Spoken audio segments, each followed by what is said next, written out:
And we are live. Yeah, man, there might be like a blender in the background. You're gonna hear a dryer, life being lived, you know? Interesting. Yeah. Well, speaking of life, it's Rosh Chodesh. Baruch Hashem. Rosh Chodesh. We made it to Shvat. Shvat, right? Shvat, and I feel a lighter energy because what's its face was very intense. Tevet, it's anger, Yeah. Tevet is anger. It's like, ugh, I don't know, man. I feel This is lighter. I feel the months, like I feel the energy of months. I'm like one of these weird people. no, I could kind of relate to that. Hmm. Yeah, man. So this is the month with the trees, right? This is a tree new year. Mm-hmm. Not in the way people think, but yeah, this is a Tu B'Shvat in 2 weeks. I was having this discussion with that lady that you were speaking to today about her daughter. You know what I'm talking about, right? Yeah, I spoke to her for a while. So I was just telling her that, like, I don't know if you heard the audio that I just sent you. I was just telling her that, like, it's amazing, like, that we have these, like, we're sent into this world. I mean, it's something that you and I talk about all the time. We're in this world and then we have to deal with all this. We didn't ask to come into this world. We have to deal with all this stuff. And there's like all these things that can literally go wrong for no discernible reason with our health, like literally no reason. Not that we're eating horribly, not that we're putting crap in our bodies, just like it just goes wrong. Yeah. You take some medication, I don't know, something happens. Like like she would tell me you could take like Tylenol and something goes wrong, So I was just saying, like, what are we supposed to, unless you're like a celebrity with bazillions of dollars and top-notch That's not gonna help either. and that doesn't help. Yeah, it doesn't help you either. So it's like, and then she was telling me that how, I totally get it and I totally hear you. And she said that's why the Rebbe used to be so big on people learning specifically about the parts about in Hasidus about, rising above natural law. I mean, it's fitting we're talking about this during this week's Parsha. And he was big on that, meaning that we can even transcend like health and all of these things, meaning transcend bad health states of being or situations. What did he speak about specifically with regards to that? What was some of the things that he was talking about? I don't know. I can't think of specifics. It's kind of like, but I did have something that came to mind, like kind of spoke about it, about the story, in Tanakh, where it was a civil war in Israel, right? Mm-hmm. Tribe of Benjamin, right, wasn't acting right, and there, a lot of trouble was happening. So Yeah. the entire tribe, all the tribes of Israel showed up and asked for the tribe of Benjamin to bring those, the offenders to justice, or to release them into the custody of the rest of the tribe so they can be brought to justice. And they refused to do so. And so what they did was the other Israelite tribes, they showed up with like 400,000 battle-hardened soldiers, with their swords drawn, right?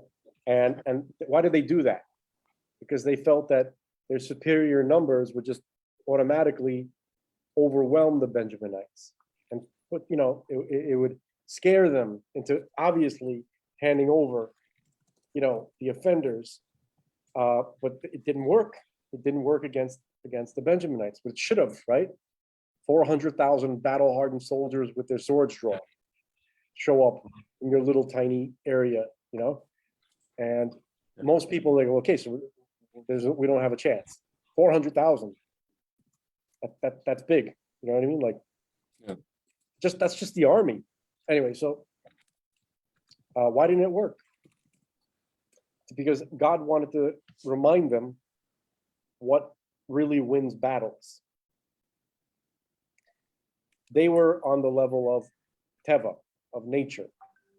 Okay, that's how they approached it. And also the question of whether or not to go to war, they didn't approach God about that. They did approach God. The question they asked was, who should go first in the attack. The question of whether or not we should go to war with them, they didn't bring up. They were so positive that they should. Yeah. So basically, well, what's the point of that? The point is that it doesn't matter who is bigger. It doesn't matter who is stronger. Okay, it matters who God chooses. Mhm. End of story. End of story.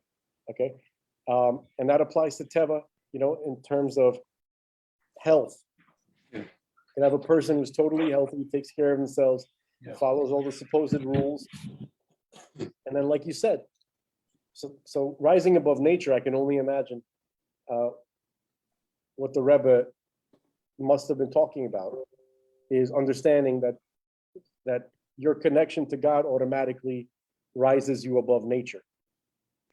Don't count on nature to be so stable that you can just kind of like follow the rules. You know what I mean? Like it was some kind of like software, some kind of like operating system that you can control. Speaking of software, let's go. Yeah, like you're not going to figure this one out. Like Yeah. your only interface with the program is God. You're not going to interface with it directly. That's what the pagans were trying to do. Yeah. Okay, and so God like let it happen to some extent, but at some point, he said enough. That's it. So it's 8:33. So Nice. so basically, yeah, man, that's what it is with health. You're not gonna get into the wiring.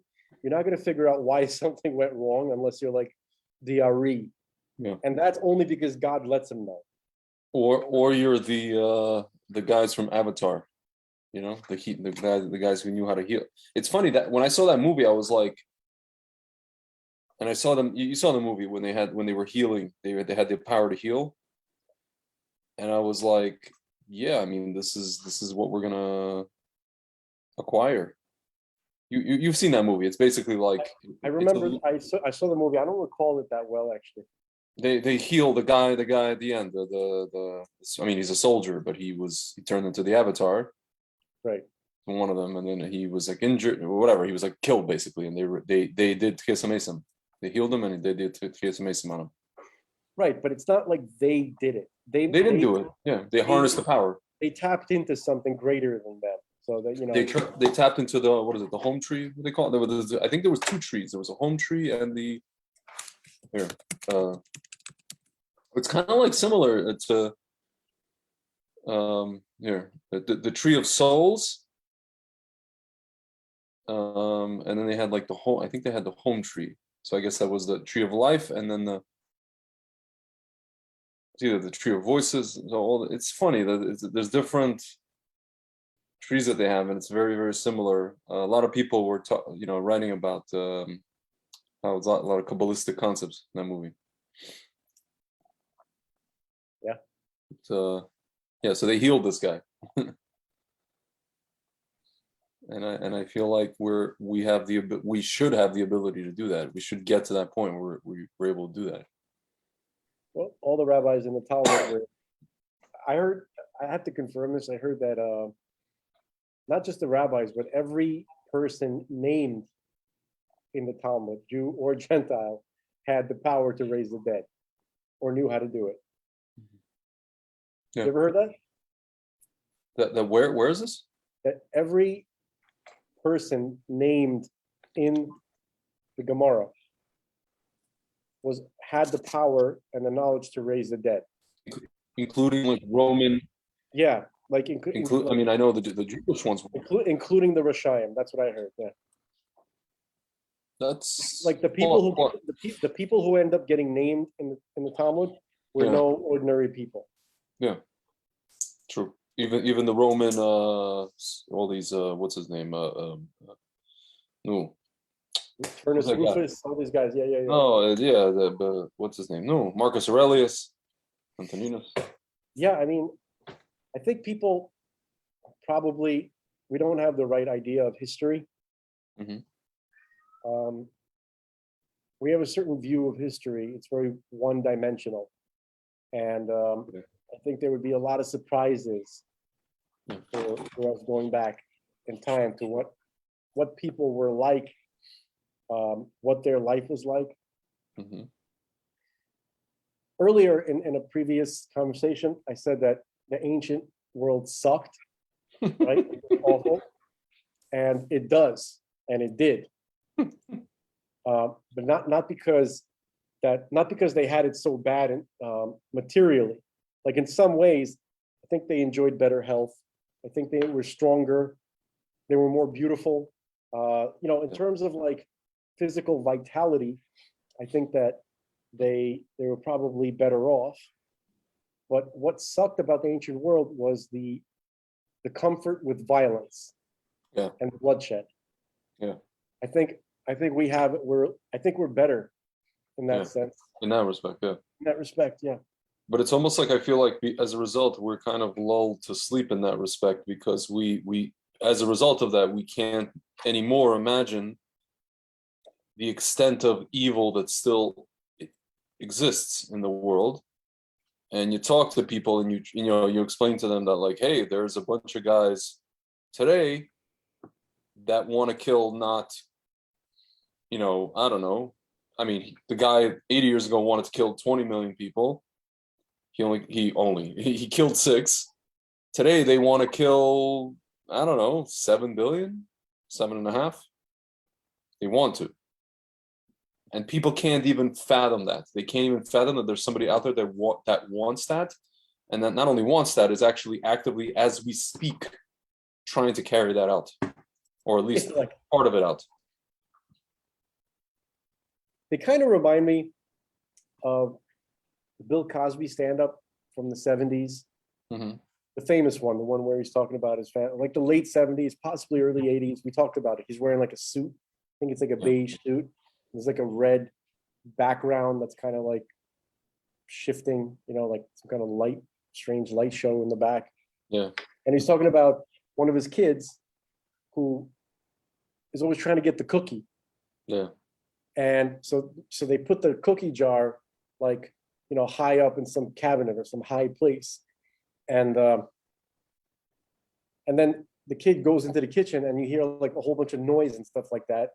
And so basically what the kid's doing is like he's building a ladder, a very complicated ladder, so he can be able to climb up and get the cookie from the cookie jar. Yeah. And he's like, and he catches it. He goes, "What are you doing?" He goes, "Didn't I tell you not to get the cookie?" Uh-huh. Well, what are you doing? I don't know. Right? Stuff like that, right? Yeah. And then so basically, then he talks about another one where he sat down and he has like a soda, right, that he's about to drink. Mm-hmm.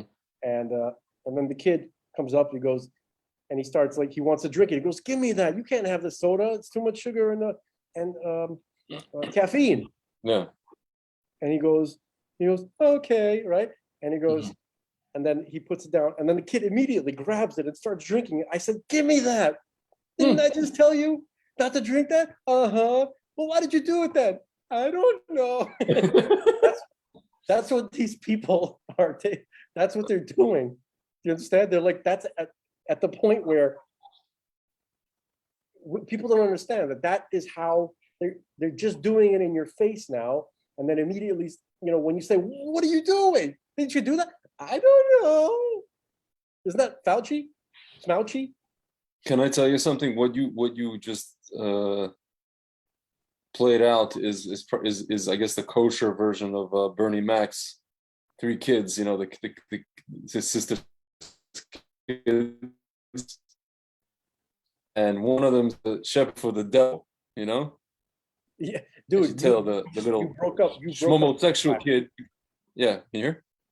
Yeah. Start over with the Bernie She Mac. tell one of them's a shepherd for the devil. The 2-year-old the shepherd for the devil. She told the sexual kid, 6-year-old, He's to a go downstairs homosexual. and make some cookies.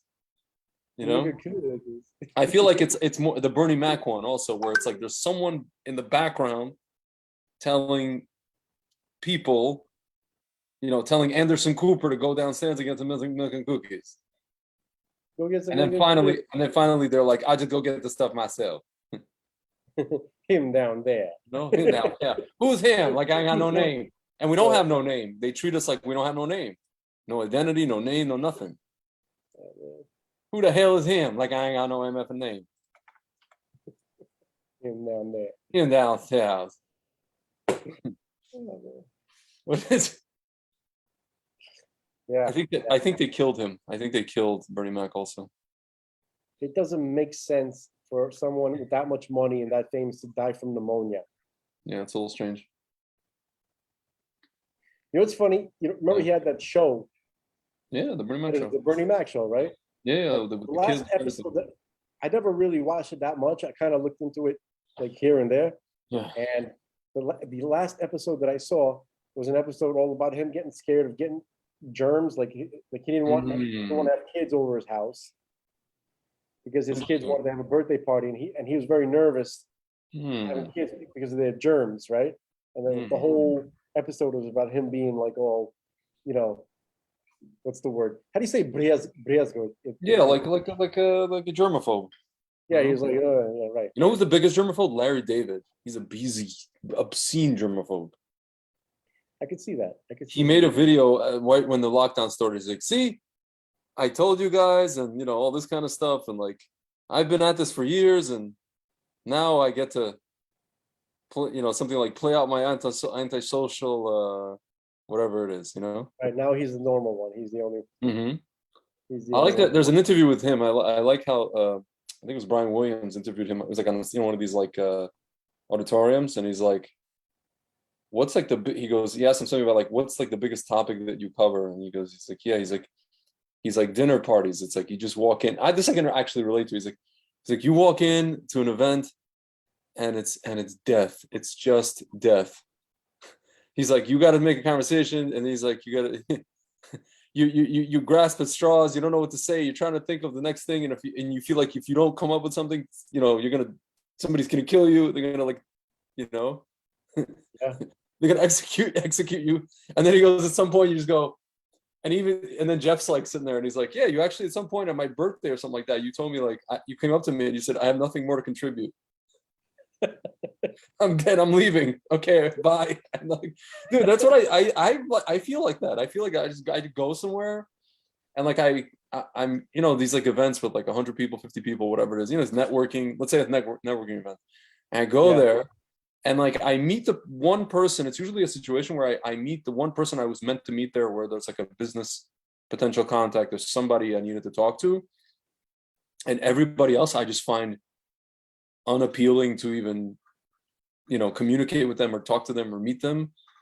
And then I'm in my head, I'm just like, okay, I have nothing more to contribute. After like 30 minutes or an hour, I'm done. I don't believe that meetings, you know, these like events with a lot of people, these meet and greets, mingling events, I don't believe that they are good for the human condition in general. Not at all. Because I'm like an empath, and I get exhausted. What does it teach you how to be? It teaches you how to be a fake. Like bullshit, talk about the weather person where there's nothing meaning. It's better to have a couple of, you know, interactions with people that are meaningful and where you could be fully honest. It sucks to have to put on a show, put on a mask. You know what happens at these events?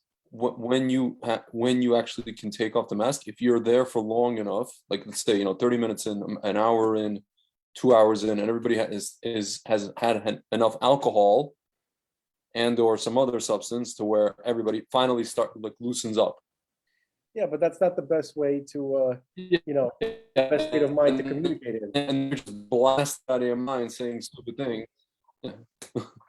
Like the cool thing is though, now during COVID, like I think I told you this, you know, I was like doing an event. I brought my wine. I was invited to bring my the Israeli wines to an event, and it was one of those events. But right before the event started, it's a guy, actually, I want you to meet him. I think I told you this doctor, and he was doing something with DOD, also for like alternative medicine solutions. Can I stop you for a second? Yeah. When people say that to me, right? What? I become Larry David essentially. Where you don't want to meet them? No. Where I'm sure they're like incredible people. Like you could tell me like right now, like, hey, do you want to meet like Bill Murray? And at first I'd be like, what? Yeah. And then I'd be like, wait, no, why? No, What do I I have get to contribute to that no, meeting? no, no, no, no. So no, so this guy you want to meet because this is one of those things where it's like this is one of those things where we know that people who are doing what we're doing are not coordinated, and it would be a good thing for you to meet him or even your brother to meet him, especially since he lives in Miami. Can I stop you for 1 second? Yeah, Uh, but I get it. But what no, you're no, saying, no, no. This is you're going to continue. Hold that train of thought. yeah, I must speak to my uncle for 10 seconds. I just got to see if he's okay. okay, He calls me. Usually it's by accident, and I'm screaming. I'm like, I'm not going to say his name, but I'm screaming, and he never. yeah. But I got to make sure this isn't one of Oh, he the. like butt dials you, butt Yeah, call. so I got Okay, to make sure this isn't one of the, where he wants to get in touch with him. So gotcha. give me just a moment. I'm gonna tell him that check if he's okay. You can mute yourself, or I can. If only I knew how to. Oh, I see it now. Okay, hold on. I'm muting now. Mhm. Ladies and gentlemen, if you're just joining us, I'm here with my friend Ephraim Frank Zelenko, brother of Dr. Zelenko. We're just talking about, I guess, rising above nature. Now that it's actually Rosh Chodesh Shvat, this is where things start to bloom. The things that were dormant all winter start to kind of a little bit come out. And Tu B'Shvat is the new year for, and in 2 weeks, Tu B'Shvat, the new year for trees. And I think my friend wants to unmute himself. Just 1 second. I'm going to ask to unmute him. Let's see. See this thing that his you guys can see his avatar because he's camera shy. When I speak, it also picks up my sound, so then the lips move on his end, but it's actually me speaking. And also when he speaks, so you can pretty much tell when he's speaking because then I guess we're using Zoom, so you guys could see the green highlights. As our friend Brian Walsingham is here, watching us from where is he from? Where's our friend Brian from? I think Texas, right? I don't know if I think you're from Texas. Yes, because you have an Allen West thing for governor. Allen West for governor, Texas first. So we have Brian Walsingham from Texas. Usually we have our friend Denise, but she's not here. And our friend Alex is not here. This is like a roll call. Let's see. I think Frank might still might be talking to his relative. I think, is he back? Is he back? I am back. Oh, he's back. There he is. All right. It was one of those where he meant to call me. Oh, okay. But it was a short conversation. It's good. It was, yeah. So what was I saying? No, we were talking about this, the whole social interaction. Yeah, because like people generally, people when they want to talk to my brother or they want to connect to my brother, and then out of that context, like I don't know what you know what I mean? Like, meet this guy. I'm like, okay, now what? I don't know. You know what I mean? Like basically I have to entertain this guy because I have to like make some excuse for not being as special. No, listen, I think that in this particular case, I totally get it. I think in this particular case, just from my kind, so that's the thing. I'm not normally as forthcoming at these types of events, but me and this guy like started talking immediately because we realized we're on the same wavelength. It was one of those things, like you meet people and you just realize it's like, boom, and then you're like off to the races. You know what I'm saying? Yeah. And we realized that everybody else is like a freaking zombie. And then when I started telling him at some point after he was tasting it because he's into Israeli wine. It's like, American guy, non-Jew.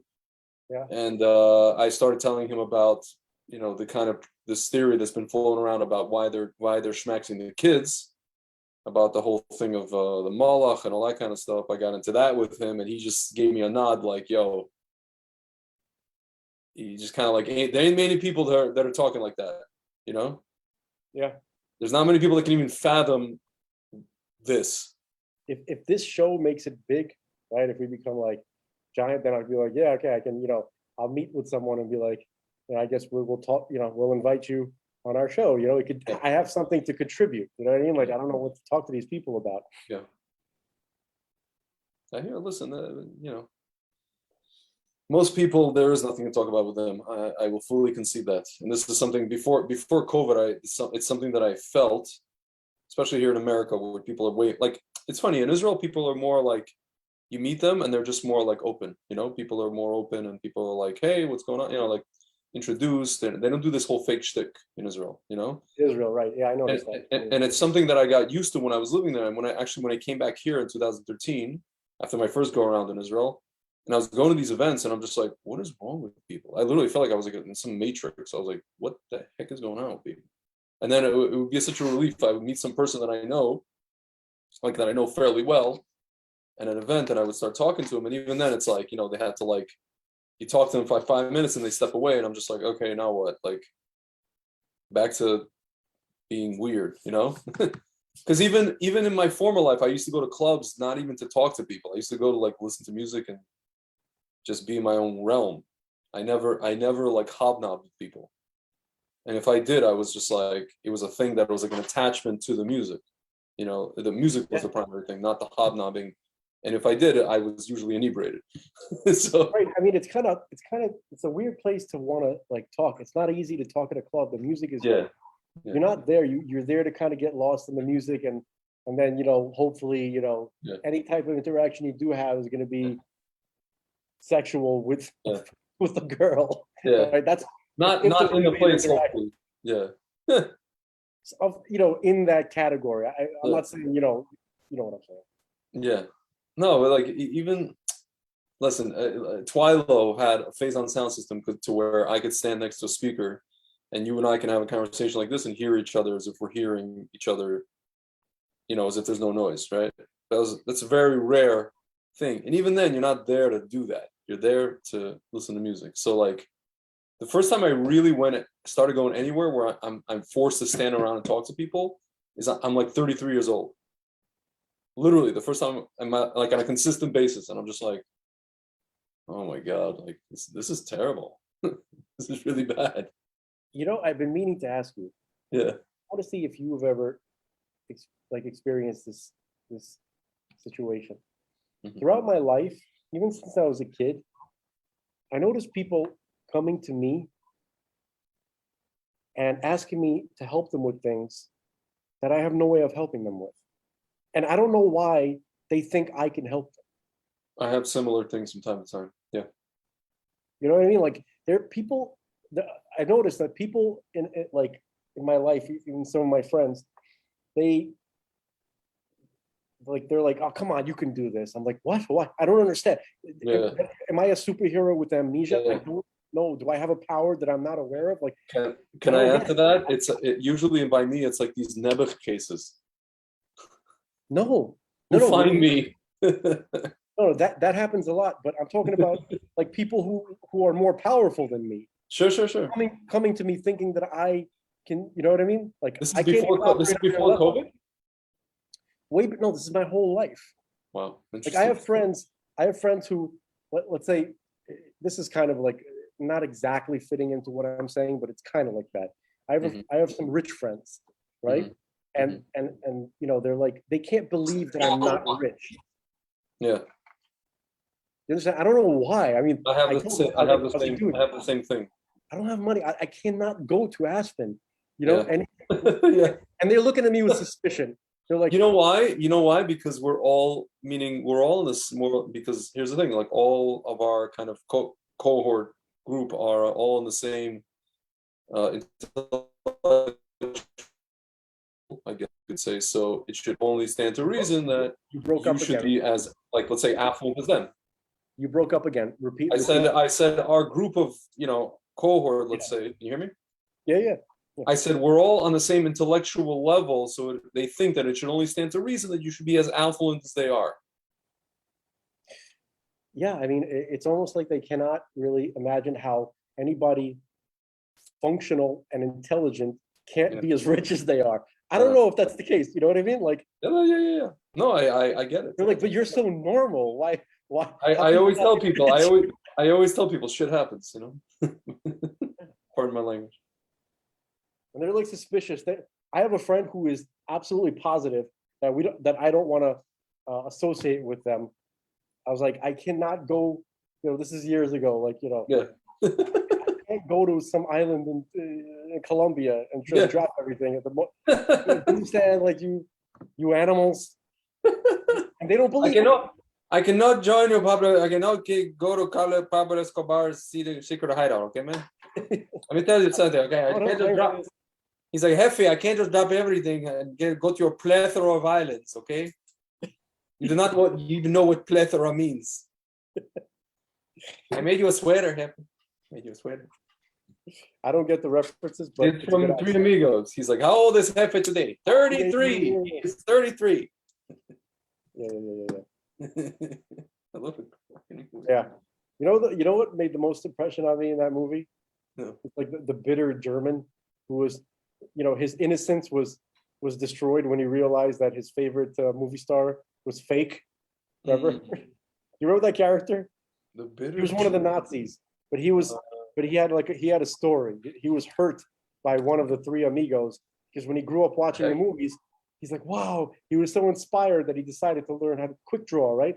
And then when he found out that it was fake, his heart was broken and he was a bitter man. That's really weird. Yeah, man, I don't know. And then I guess by me, I was kind of, I don't want to say glad that COVID came along, but in a way it was very liberating because I saw how people, well, first of all, these events ended, so that made me happy. And especially since Dafka did not have anything more to contribute. And I saw people's just masks come off, which I guess is good for better or worse. People so it's interesting. The club thing is like you go there like a moth to a flame. Yeah. Right. You like somebody like a lover of music wanting to have an immersive musical experience. Yeah. Right. That's really why it's like you're in the sound. It's so strong. Yeah. You can't listen to that kind of thing, on headphones or in your car. It's a different type of experience. For sure. And other people who like that, they go there too. And, and you just go there. Okay. So there's other people they like, you don't bother them. Just, all right. Just enjoy, we're all here for the same reason, hopefully. Right. Yeah. That kind of stuff I get. Yeah. But just kind of like schmoozing, mingling. Oh my God. I can't. It's horrible. I don't know. I just, some people like it. Some people are good at it. Yeah. I don't want to disparage people who are good. I'm not saying it's bad. I'm uncomfortable. Same. I'm also uncomfortable when people like the whole thing.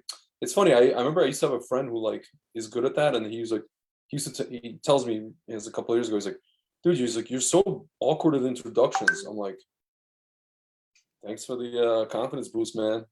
After he would introduce me like some girl or whatever it is, and usually people don't know how to introduce me. They don't know. Some people in America, it's very important to introduce somebody as something. Right.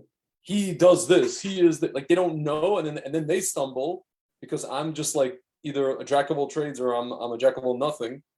So, you know what I'm saying? It's I'm not like your brother. It's this is Dr. Zlenko. I'm not, this is whatever, President something. This is whatever. He does this. They don't know what to introduce me as. You ever see that movie? My Blue Heaven. It's another one of those. It's Steve, because we were talking about Steve Martin. You didn't get Steve. I may have seen parts of. I know what you're talking about. I didn't see the whole thing. He's a gangster in Witness Protection. This is Rick Moranis and what's his name? And Steve Martin. Right. There's also what's his face? Joan Cusack. Oh, Bill Irwin is in it. Carol Kane. Jesse Bradford. No, but okay. So I'm trying to focus on. So Steve Martin. Mm-hmm. Okay, so Barney. I'm trying. Oh yeah, Barney Smith. That's the name of Cooper Smith. Cooper Smith. Right, Barney Cooper Smith. He's the special agent who's trying to protect and keep alive Steve Martin's character. He has to testify, right? So right. Steve Martin, all he wants to do is get away from him, and he ends up getting to New York somehow, where they flew there together, but then Steve Martin wanted to give him the slip. But before he gave him the slip, he invited his whole family to meet him at the airport, right? And he's like, oh, hey, hey, Barney, I want you to meet my cousin over here. This is Philomena. Hey, Philomena, meet Barney. He's the inventor of the rotary engine.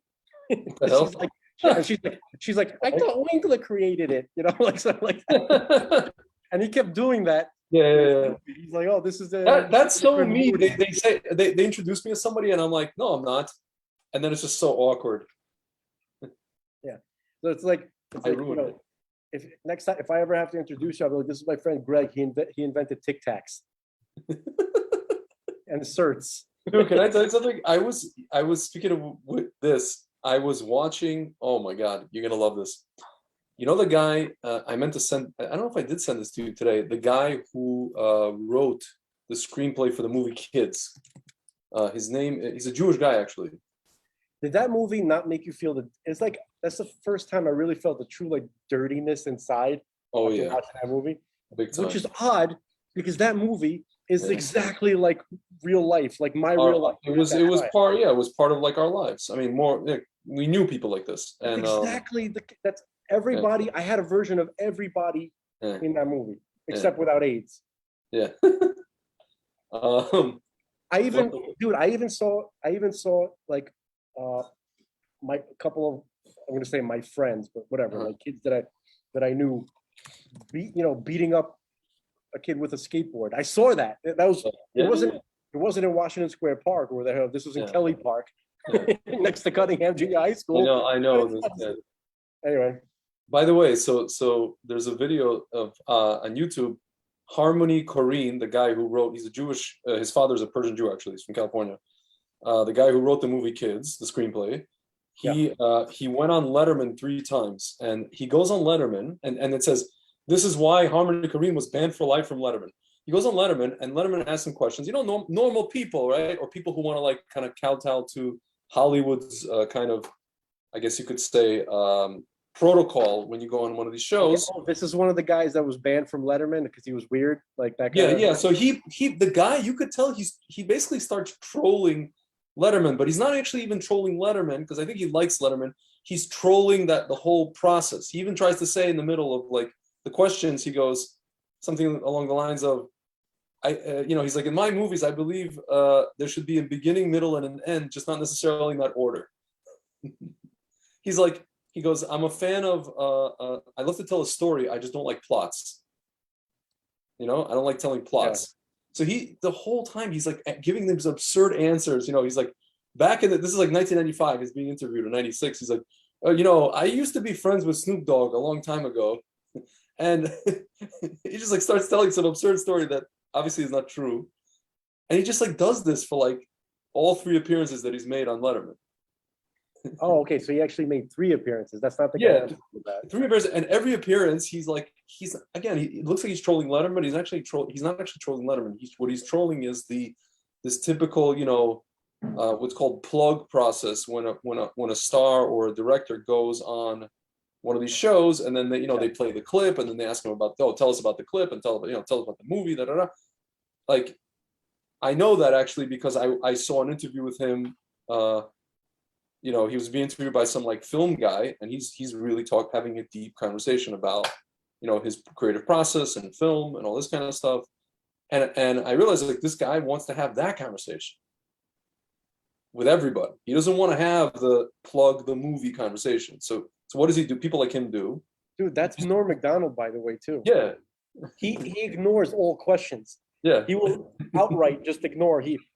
Especially to Letterman. Letterman, he just goes, he'll immediately like let Letterman will ask him, oh man, I wish I could remember. He's like, so how's your, he goes, yeah, so it's, what I was thinking about Vegas, right? That thing about by the way, David Letterman just asked him like, how's his kid? And he's like, yeah. So I was thinking about Vegas. And, he's like, that's what this Korean guy, that's what Harmony Korine did. He went off. Dude, can I play it here? You know what? I'm gonna play like just a clip of this. You think at first that he's like awkward, but he's not. He plays coy, like he's as if. Yeah. It's just like it's amazing. Okay, hold on. Croissants at this price? Yeah, these ads are killing me. Let's give me a second. Of course, these ads have to be the 15-second one. Oh, horrific. I have to rewind. Do you hear the dryer working in the background, or? I do not at all. Okay, that's Here. And his name is famous. He used to hang out with the Nicholas brothers, and he called me I hear Harmony. it. And that's how you got the name? Yeah. Did you change it when you were younger? You changed it to what? To harmful because I thought it would be tougher because I used to fight a lot when I was little. You fought a lot? Yeah, I was Did you win? Were you a good fighter? not very good. Yeah.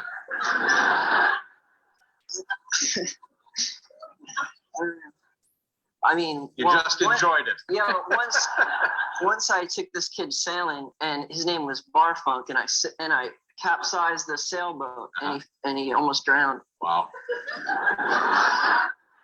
He literally, did you hear what he said? Yeah, he was just making up some nonsense. He just story. goes into like absurd jokes for like 15 minutes. And That's just like absurd dude, stand up. I think he must have been ripping off Norm Macdonald. He must Yeah. have. And he's sitting there and he's like this California Jewish kid. He looks like somebody he looks like a skater. He's a skater. And somebody forced him to put on a suit for the show. He's just sitting there like in this monkey suit, like, oh my God, get me off the stage, please. It's absurd.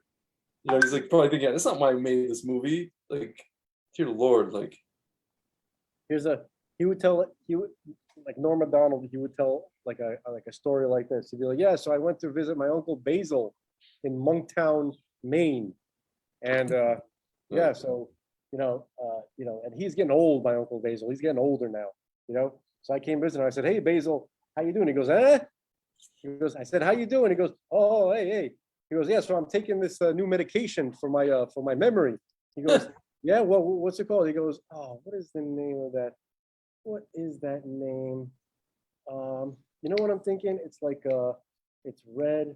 It's like it has like frills. Is it a flower? Yes, it's a flower. Is it a carnation? No, it's not a carnation. Is it a daffodil? No, it's not a daffodil. It's red sometimes. He goes, is it a rose? He goes, yeah. He goes, Rose. What's the name of that medication I'm taking? Right? And so that's like an old joke, right? And he'll tell that story, but he'll extend it for like 45 minutes, and then he'll pretend like he never tells a word of truth ever in any of his interviews. Pure shtick. It's unbelievable. Hilarious. I don't know. I don't know about the case of Norm, but I think in the case of this kid, he's just basically trying to like break people's matrix, just kind of circumvent the system, as it were, and he doesn't, he just sees how absurd it is. You know what I mean? Yes, he wants to show he's not taking it seriously. He wants to show it's possible. He goes, look, I'm outside the matrix. Yeah. I'm visiting you, you sleepers, you regular matrix people. Yeah. I'm in there for you, but I'm leaving soon. I think that's what he's trying to say. Yeah. He's like, I'm slumming. I'm visiting you. You And peons in the Letterman the whole time sitting there is like looking at, he's laughing, but then he goes, you guys think this is an easy job, don't you? You think I just dial it in? he's like, look at this. What's going on over here? Like, this kid's just not complying. He's mamish like insisting on not complying for like 15 minutes. It's just, I don't know. I think it was a thing. I think NBC hired these people like trolls to come and terrorize him, like David Letterman. Andy Kaufman. Yeah, Andy Kaufman did that for a little bit. In the Really? early 80s, he did that. Andy Kaufman of all people, really? He did that. I think there was another. Cher did that. I think Cher was banned. Did that a couple of times in the beginning. Who? Cher did that? Really? I didn't know that. I think Cher was banned from Letterman, man. Interesting. I think I think his show was the only one where people actually went on to do that. They felt comfortable to do that. And then you have Craig Ferguson. You know Craig Ferguson, right? The Late Late Show. He's like Alpha Chad. He's Alpha Chad, but he's not even that alpha. But he just has like, it's just women. It's just smokestacks. Oh, no. I was thinking, no. Fred Ferguson's the Scottish guy. I was Scottish talking about guy, the other guy. You know, the tall, like the gingy guy. He was also like, Oh, Conan O'Brien? He's not off the oh show. no. There's another guy. There's another ginger guy? Yeah, there's another tall ginger guy. He's been in movies. He was in a. Oh Uh, man, I'll find out what it is. Craig Kilborn. oh, that guy. That guy was around for a hot minute, then he bounced. Whatever. No, he was there for a couple of seasons. A couple of things. He was a sports guy on ESPN before that. Actually, Remember what's his name? Um, he started out on MTV, and then Carson Daly. You remember Carson yeah. Daly? Oh my God, what a He goes, hi, I'm Carson Daly, and I'm a giant douche, dude. I didn't I never like had any issues with him. yeah. And then like one time I remember he said something about Natalie Portman for some reason. Yeah. He goes, yeah, I met her. She's like, she's all greasy. He called her greasy for some reason. Like she obviously pissed him off in some way. Like she spurned him. We used to call her in Russian Natasha Portman. Natasha Portman. But yeah, like we used to pronounce her name in a Russian way because she's Jewish, obviously, right? Yeah. So I'm embarrassed that I used to have a crush on her. Same. But by the way, Same. I was also 12. Okay. Yeah. I'd like to qualify. Yes, she was 12 when I had a crush on her, but I was also 12. Yeah. So we were 12. We had a crush on this girl who was in a movie who was Right. fairly, whatever. She did a great job in that movie, but since, and then I started hearing her political views, and I was like, Oh my God. "Wah, wah, wah." I mean, she filmed that movie. What is it? Love something, Tale of Love and Darkness, whatever. It's basically about like Israeli occupation, and I'm just like, oh God, here we go. What a waste. It's a big waste. You were talking about what's his name, Ricky Martin being a waste. This is a bigger waste. Ricky Martin. Very much so. Very much so. I don't know. What can you say, man? What can you say? So now I'm just kind of like, Baruch Hashem, at least the events that I go to or the meetings that I have with people are by design and orchestrated, and even the events that I go to that are the rare times that I go to these networking things. I've been to one since COVID, maybe, or two. I mean, the ones that I go to in Israel are like meetup groups of people who are not schmaxed. So it's basically, there's, already kind of a kesher there. But then here it's like, you automatically, here you gravitate towards people with whom you have it'd be different. It's like, the meetup should be like, like the unschmaxed basketball league or ping pong with the unschmaxed and pizza. Yeah. Something like that. There has to be a reason to show up. Like in case you're not getting along well with the people, you don't feel like talking, you can play ping pong and eat pizza. Something, you know what I mean? Like skee ball, darts. Dude, can I tell you something? I lived with whatever. I lived with when I lived in Jerusalem, I had roommates. One of them I would say was a total, I can't even say he was a vaxadoodle. It was just like a total hypochondriac person, rule follower guy. And then another person turned out to be just like narrative, what I call narrative. Yeah. And another person today I saw, it's funny actually, the narrative guy is coming back to the apartment after being away. And then the guy who replaced me ended up writing to him like something along the lines of like, I'm not so in favor of I'm not comfortable with coming into the apartment during quarantine, especially before getting a negative test result. Okay, he's talking about like inviting his girlfriend over. So I'm like, oh, so the narrative guy is getting zapped by the even more new hypochondriac guy. Right. Like, my God.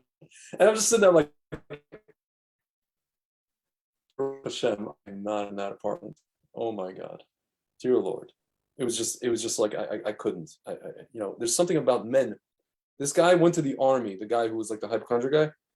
He made Aliyah. He went to the army at 29 years old. You would think a guy like that, but he's just this like, rules are rules, whatever, and this. And I'm like, oh my God, man, you would be a guy to like turn he would turn his brother in to the authorities. I'm just like, wow.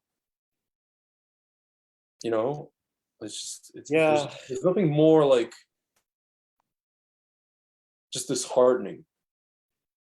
I don't know what the word is for it. What do you think? It's demoralizing. It's disheartening. It's like you become disillusioned. I would say that Yeah. would be right. Like what kind of like you think like you have respect for certain people. You've had conversations with them. They seem normal. They even seem like exceptional. And then this is what you see. This kind of. Mhm. They seem normal. They even seem like exceptional. And I'm hearing sorry. my echo. Sorry, yeah, no, I just was playing with the page. No, you were saying. No, that's it, man. There's nothing Yeah. more to say. It's we talked. I think we've spoken about it ad nauseum. Yeah. Okay. So back to this rising above nature thing. I mean, like, what would be Before we go on that, could I? I just spotted something. This is a little bit. It's just a throwback to the previous to 33. Mm-hmm. And very interesting in Shmuel chapter 21, Shmuel Aleph chapter 21 verse 2, it says Vayavo David. Mm-hmm. That phrase is 33. I think that's kind of like remarkable. And he comes, David. I mean, that's clearly a Mashiach. Oh, that's very cool. Anyway, let's go back to breaking nature. Yeah, a rising above nature. Yeah. Well, to rise above nature, we realized that we were above it all along. Mm-hmm. And very similar, it really connects to what we were just talking about your friends who all of a sudden adopt these weird rules, right? Yeah. So in a sense, we're all like that, because if we knew that we were already above nature, and all we have to do to rise above it and to not really be limited by it is to just have a relationship with God, like moment to moment, and just fully understand that everything comes from God. It has nothing to do with our own anything. You know what I mean? Like even decision not to take a certain thing. You know what I mean? yeah, even that. No, I mean, look, we don't have the Urim and the Tumim. We don't have a Navi that we can go and ask direct questions to. We don't have a Kohen Gadol. Yeah. So what does that mean to have a direct relationship with God? Kind of talked about that. It's sort of like you have to ask God a question, learn how to distinguish between the Yetzer Hara Mhm. and true intuition. Mm-hmm.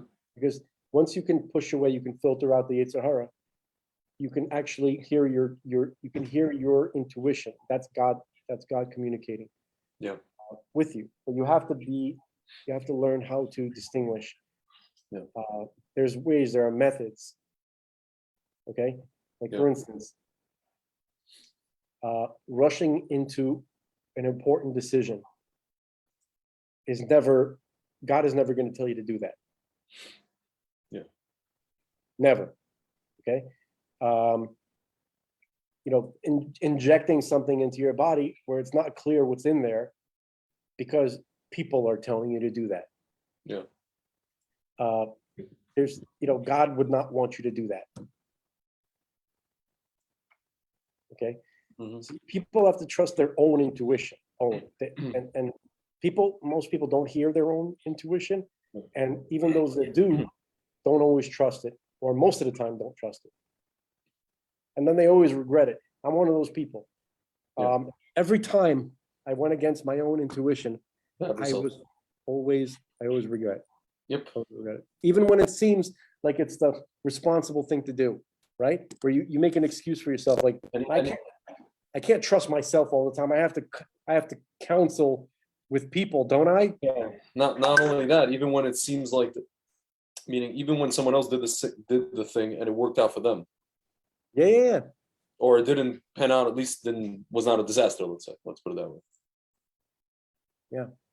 I think most people they're pressured by their loved ones to go against their intuition.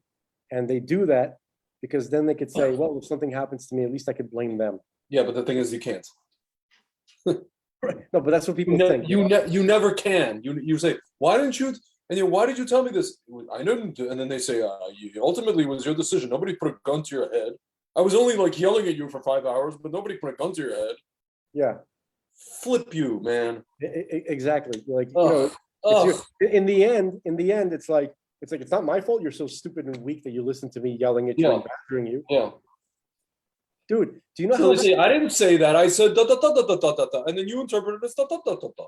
Dude, do you know how strong that is? Like, right now we're making fun of people who make poor decisions. I know. Because they're getting harassed by their loved ones, right? And they go against their own intuition. The greatest example of that in the entire Torah, in the Tanakh, is Shimshon Hagibur. Yeah. Do you remember what it says? That Delilah, she was. Okay, so here's the background to the story. He is like the single man army decimating the Philistines, and they know that there's something weird about him. There's something very powerful. They want to know the secret to his power. So they go to his wife, Delilah, and they don't send just anybody. They go like the main leaders. At that time, the Philistines had governors. They didn't have kings. So it was like, I don't recall how many, but each like city state had their own governor, and they all came to her to ask what his secret is, and they promised to give her 1,100 pieces of silver, or like heavy, or like kilograms. I don't know. It was like a very, very, very substantial amount of silver. It was a ton. It was a huge amount, and the reason why she agreed to that is a side point, but basically, she assumed that Samson's fate was definitely to be caught and killed by these guys. Eventually, they're going to catch up with him. So she decided that she was going to make a deal. So, so they promised to not kill him. Mm-hmm. So that's how she justified it. And then on top of that, the silver. Okay, so I'm not sure how that played into it, but because Delilah is she's not a one-dimensional character. She was definitely a righteous woman at some point. Yeah. And she was not a regular person. And her motivation for marrying, like Samson, Shimshon was a fugitive. He was the number one most wanted fugitive by the most powerful people in the region. I mean, he's not the guy that you want to like hang out with if you're worried about your own neck. Like there's a lot of depth. There's a lot of discussion on that part alone, but that's not what we're going to talk about. We're talking about like Shimshon. So because of that, she was badgering him, and she's like, "Tell me what the source of your power is. Tell me how you can be bound. How can somebody, control you or keep you chained up?" And he told her the first thing he told her some story, some BS, and then she tested it on him, right? And she saw that he was lying, and then that happened like 3, 4, I don't know, like a bunch of times, and he literally said, "You are driving me to my grave." He said that in the text. When I saw that, I'm like, "Oh my God, that sounds familiar." I can't believe that's in the text of the Tanakh. Yep. You are nagging me to the point of where I want to die. That's what he said. See, when we go to like, what is it, marriage counseling to like a rabbi, and he's this and that, and we could just say, listen, and the rabbi starts justifying what a woman is. Oh yeah, no, whatever. And you can say, look at this. Rabbi is Doctor. I was going to say the rabbi is Dr. Phil, but Dr. Phil is more manly than these rabbis nowadays. Yeah. They're always going to side with the woman no matter what. Doesn't matter. Yep. It's like, yeah. Like, basically it means like, oh, come to the rabbi so you can hear how I'm right and you're wrong. How horrible. Yeah, how horrible we were. Right. You don't know how horrible you are. You need to be told by the rabbi. Come, the rabbi will tell you. And the rabbi panders to anyway. So basically, not every rabbi, but that does seem to be There seems to be a trend. By the way, do you know who played? They made the same director that directed Ten Commandments. Speaking of this week's parsha, directed Samson of Delilah, Cecil B. DeMille, and you know who played? Hedy Lamarr played Delilah. Oh, ancient smokestack. Yes, yes. You know that Hedy Lamarr, she had like some invention, and the only reason that she was not given credit for, she had a patent. She wasn't given credit for it because she was a woman. At the time, it was like not a thing.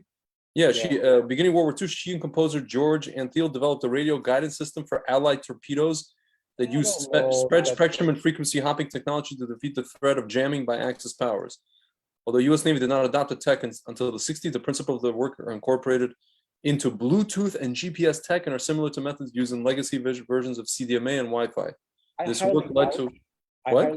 I highly doubt that she was not remembered because she was a woman. I'll tell you. That sounds like, you know what it sounds like. Here, no. Here. No, I know what it sounds like, but here, listen. At that time, you know what I'm saying? What are you reading from? What are you reading? No. No. So listen. Lamarr had no formal training and was self-taught. She worked in her spare time on various hobbies and invention, which included improved traffic stoplight and a tablet that would dissolve in water to create a carbonated drink. The beverage was unsuccessful. Lamarr herself said it tasted like Alka-Seltzer. Aviation tycoon Howard Hughes knew of her inventiveness. She suggested he change the rather square design of his airplanes, which she thought looked too slow, to a more streamlined shape based on the pictures of the fastest birds and fish she could find. Lamarr discussed her relationship with Hughes during an interview, said that while they dated, they did date, he actively supported her tinkering hobbies. He put his team of scientists and engineers at her disposal, saying they would do or make anything she had. Oh, so she did have some help. It's so funny. You sent me that video, Matt Walsh, right? And he was talking about the guy, Lewis. One of the things he was talking about was, in the cartoon, there was like some self-righteous, woke teacher. Little character, Yeah, and she's like, is that all they said about this black dude who invented the filament? He invented the filament. Why is he getting, why is he not, So basically, it turns out he didn't invent the filament. He did invent other interesting things, and he improved upon the existing filament. He made those improvements. But why you want to change history and say he invented the filament? Yeah, and it's like it's a rewrite. So what you said. I hear, but I would just imagine at that time that it's again, we're talking about mid 40s. For instance, there was a Edwin Hubble, right, famous astronomer, and there was a woman who was greatly responsible, at least as much as he was, in whatever he won the Nobel Prize for. Okay, he tried to get her recognized and nominated, but there was something that was a problem because she had actually passed away before. And then but how does history remember that? Oh, Edwin Hubble took the credit for what a woman did. You know what I mean? Like real history is very different than what people are being taught. Yeah. She had 6 husbands, Hedy Lamarr. Interesting. She's kind of like the prequel to Elizabeth Taylor, who had 8. 8 husbands. Maybe it's funny how they talk about how men are this and men are that. Look at some of these actresses, like 6 husbands, 8 husbands. What is this? Yeah, man, she's like a billionaire slayer. Oh man. So it's funny. There was a guy directing all these Tanakh movies. I mean, back in the day. He ruined. Who? The Mill? Yeah, he ruined people's ability to really think clearly. But if you see that movie, you can picture it clearly. And I didn't understand that when I was a kid. Well, you don't have Midrashim also. You don't have any of the Midrashim. I remember I was like 18. I read Harry Potter in yeshiva when I was in yeshiva. Yeah. In Mayanot. I read somebody had Harry Potter. I just read it, and I had it was a much better experience, picturing it. When I saw the movie, I'm like, You know what I mean? Like it kind of. Yeah, for sure.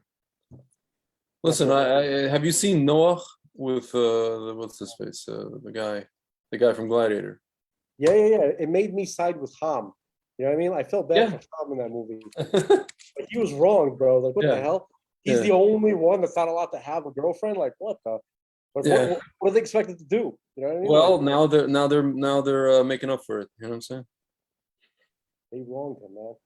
What? No, but he also added a bunch of weird Yeah. crap in there. Like Tuval Cain was in the hiding in the ark.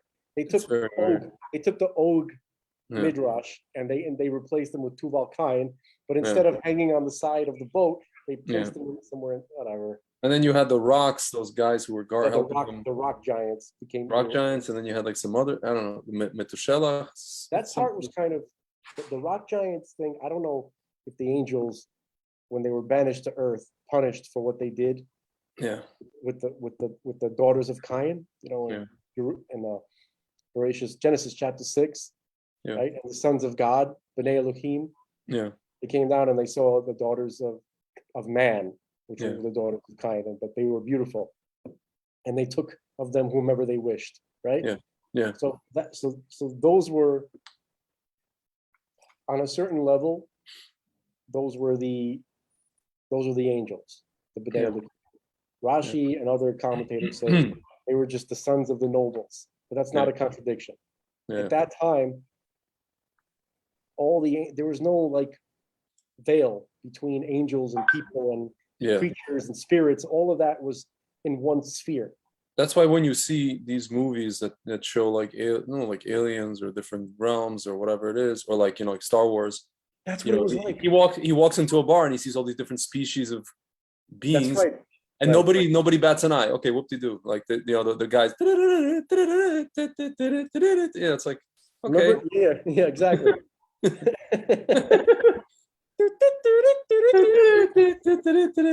No, it's like in Teamwork America World Police. Jihad, jihad, jihad.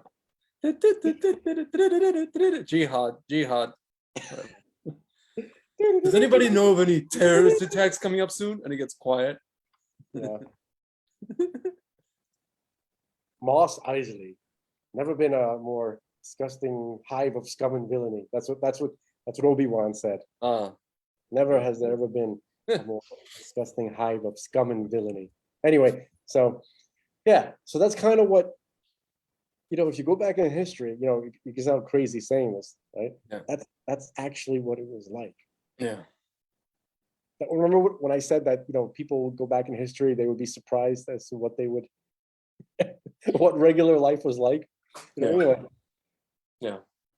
Like you go back to Roman times, you see some like demon walking down the street, with a fishing lure, with a fishing net, or just like carrying a wheelbarrow or something like that. You're like, so weird. What the hell? They didn't teach me demons in ancient Rome. I didn't know that was a regular sight. Yeah. In the Forum. It's crazy. No, I can only imagine you're a gladiator, you get out there and there's just like weird beings. Some kind of Medusa, Yeah. A Minotaur, Yeah, no, like people think that it was like, well, the thing is that's a question. Like, how come supposedly, allegedly, we have found remains of these guys, supposedly. They had remains of those giants. Apparently, their primary, they never really were surface dwellers. Yeah. And they did have some areas where they dwelled on the surface, but they're primarily inner earth beings. So you think the knickknacks are part of that, or knickknacks are something else? They're from the... Yeah, they're part of that. That whole realm. Look, listen. When I'm talking about the knickknack, the tic tac, the knickknack, and let's say, a unicorn. Okay, that's from the same realm. A dragon or a tic tac, it's from the same realm. You understand? So I don't need it to be specifically a tic tac, but something from there's kind of like a gray area between the spiritual world and our corporeal existence. Okay. By the way, the spiritual world, I heard some interesting theories that it's basically the dimensions where all the material resonates faster than the speed of light. Yeah. Our our side of existence is things that resonate slower than the speed of light. So there's like this whole other, you know, power. So that's kind of like the spiritual. That would be Yetzirah, let's say. Okay, it's a real universe, an actual universe with laws of physics all its own, with everything. You know, like it's not some kind of nebulous, like, it's a real thing, a real place with real beings and real everything. There's a version of everything that we have here, there somehow, and Yeah. and somehow they produce this reality that we're in. I'm not exactly sure how that all works, but anyway, Yeah. so when you go into inner Earth, you go into certain places, possibly out of the atmosphere. You begin to start to mix with things that are kind of approaching that realm. Okay, it's there's something about that. So the Tic Tacs are part of that general category. Earth spirits, Shadim, Mhm. you know, Malachim, all of these like different like sub-Earth, the moon, all of these places. There's something about these places that intermingle with the other dimensions, and we're cut off from that. It's like, you know, this is like a prison planet right now. Yeah. In some way. Sure. For sure. Not in some way. I feel like it is. Yeah. You know, it's I think I told you this. I was talking to my family and I wrote out this whole thing of like, it's like, you know, this whole progression of like, you know, a child is born, first 5 years, life is basically fantastic. I mean, for most kids, you know. You know, kids are way more likely to actually interact with that For side sure. of it. Well, that's what, you know, that's part of Nevuah also, you know. But I was just gonna say, like, you know, first 5 years, and then you go, you know, and then you start going to like school, first grade, you know, you're 6 years old, 7 years old, and all of a sudden there's like stuff that's like thrown at you, you know, and it's not even, a lot of it is, you know, they say that the reason given is that we want to develop this child's mind, or we want to develop them socially and this and that and the other, but nothing, a lot of it is not that positive. A lot of it is very it's a toxic environment from the time you're like 7 years old until you're 18 years old, maybe even through college. You're living and you're just existing to avoid toxicity in your day-to-day life, namely school. It's just it's I mean, I don't know about anybody else. This is how I experienced it. You know what I'm saying? You probably experienced it on some level also. I hated school so much. But I didn't hate school. I didn't hate the academic aspect. What I try to convey to people is that I actually wanted the academic aspect. I just didn't want, you know, my father could never relate to me because he went to school, you know, the school that he went to in Ukraine, in Lvov, right? It was a former actually Jewish school turned into a math magnet school. So it was a bunch of really, really smart guys, most of whom were Jewish. They were all friends. They were in school together for like years and years, you know, the same guys, literally, with some variation of different guys coming through. And he loved it because he thrived, because he loved the academic aspect, because he loved the social aspect. By me, I couldn't even focus on the academic aspect as much as I liked the academic aspect, because the social aspect was horrible.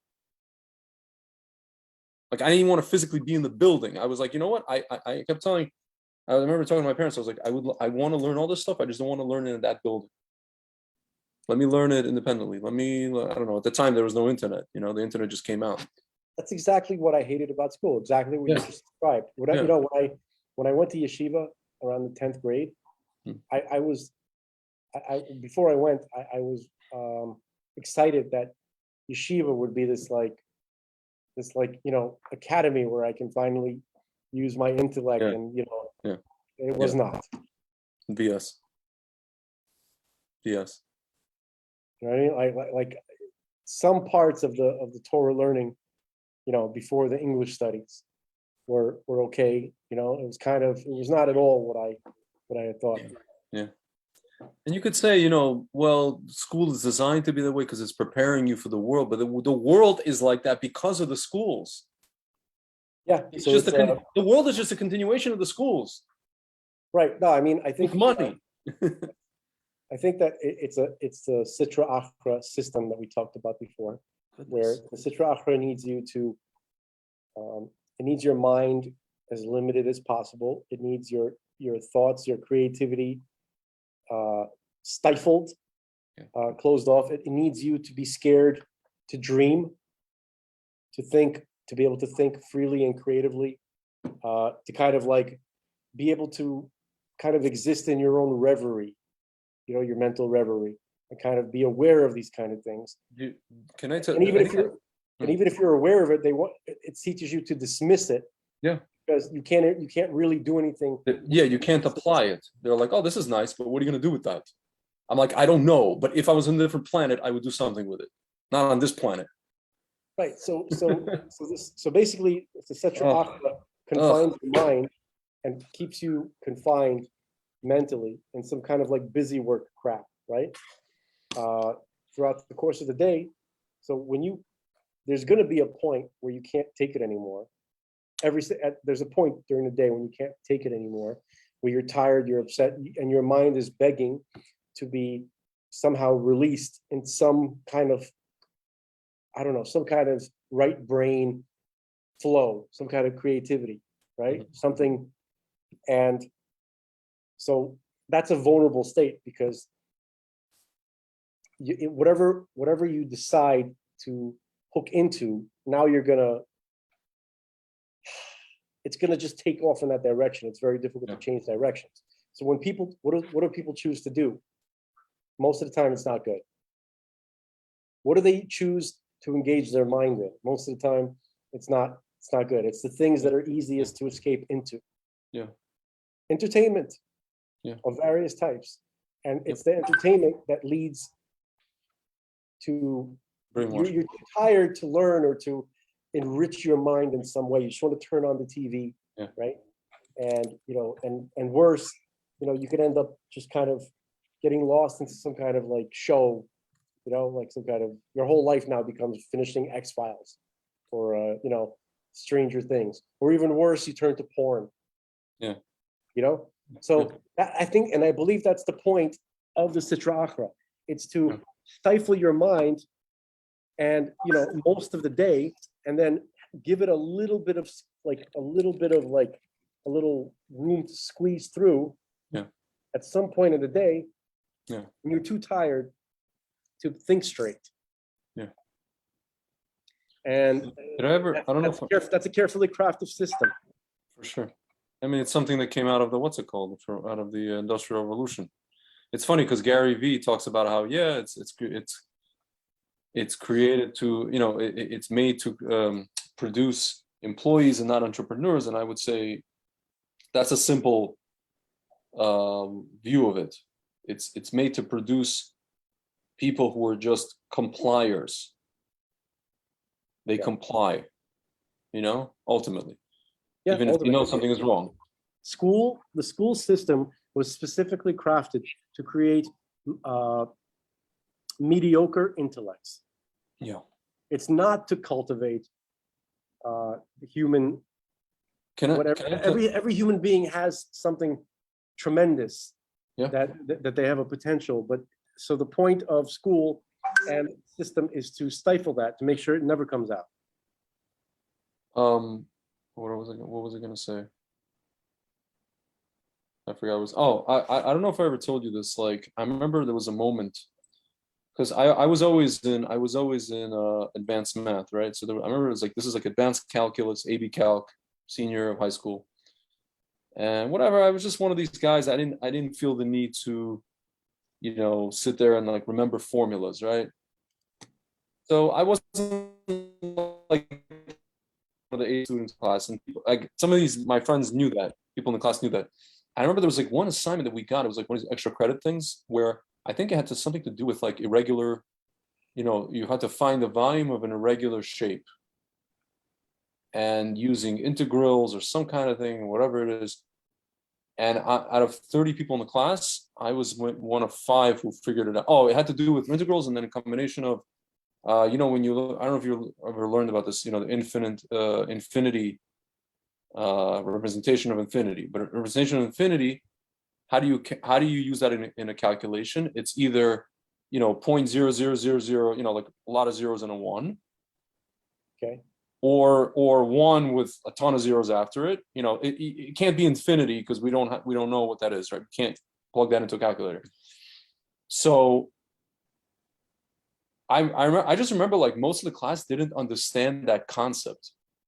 They couldn't wrap their head around the abstract concept of, well, you're talking to us about infinity, but why are you representing infinity? They couldn't understand why the teacher, or why calculus represents infinity, or math represents infinity as, you know, a ton of zeros, or like, let's say 10 zeros with a 1 after it, or one and a bunch of zeros after it. And I automatically understood that, like, there's infinity, but there's our attempt to represent it in math. We can't represent infinity because we can't grasp that. I intrinsically understood that. Yeah, that's why I was able to do the problem, right? Just because I was born understanding that. I was one of the people who had trouble understanding it, and I realized why. No, can I just finish and then get this? So at the end, I remember this one kid, Jewish kid, actually. He's like, dude, you have like a B- average in class. How did you get this right? And I didn't even have the language to express to him that, like, well, because I know how to think in the abstract and you don't. And I was never taught. I was just born that way. You were saying, I'm sorry. Or maybe you're just kind of like a prick. No, I'm not. I know, I didn't say anything to him. I didn't even know what to say. I was just like, well, I just get it. I think, yeah, so that's This particular thing. that's the view that people have about people who are just good at math. Yeah. But that is part of the Sitra Achra. He was an A. He was an A student, by the way. I'm not talking about, forget about student and forget about like grades. I'm just talking about, can someone do math or not? Yeah. The truth is, everyone can. Yeah. And it's actually, if you learn the step-by-step process, and if it's explained to you in a way that's meant for you to understand, then you can understand it. But the system is set up where most people will not be able to grasp it. There's a moment here and there that some people, for whatever reason, because their parents, they had a conversation, they ran into a concept somewhere along the line where that caused them to be able to think in the abstract, where most people actually never got a chance to do that. Okay. So talking with your father taught you how to think about abstract concepts. Okay. Yeah, for sure. Let's say you wanted to teach, let's say you're the teacher, you wanted to teach your, you know, that buddy of yours or whatever. So basically all you have to say is like this infinity idea represents not true infinity, but the fact that the space between these 2 points can be divided into infinite points. There's a potential for infinity to be measured between these 2 points. Yeah. There's a potential for it. The more you can continually break this line into points for infinity. And this idea represents the potential for that. It's very simple. They would get it. Yeah. Sure. I don't think the intention was for most people to get it. The very, very nice Jewish math teacher in my public school, very nice lady, just did not maybe herself know that, or know how to maybe explain that. You know, Or she just said this is how infinity is represented, and don't like, this is just how it is, i.e. don't question it. You know what I'm saying? No, because you know what it is. I noticed that there's people who were talented in math naturally, because like you, somebody opened their mind at the right time, not with math, but just with the ability to think abstractly. Okay. Yeah. And then they noticed that they were different, and they felt that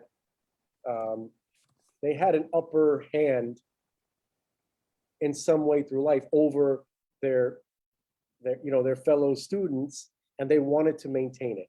So then there's this priesthood that develops, in science and in math, where it's like, oh, you made it too. Okay, so you're one of us. We left those other people behind.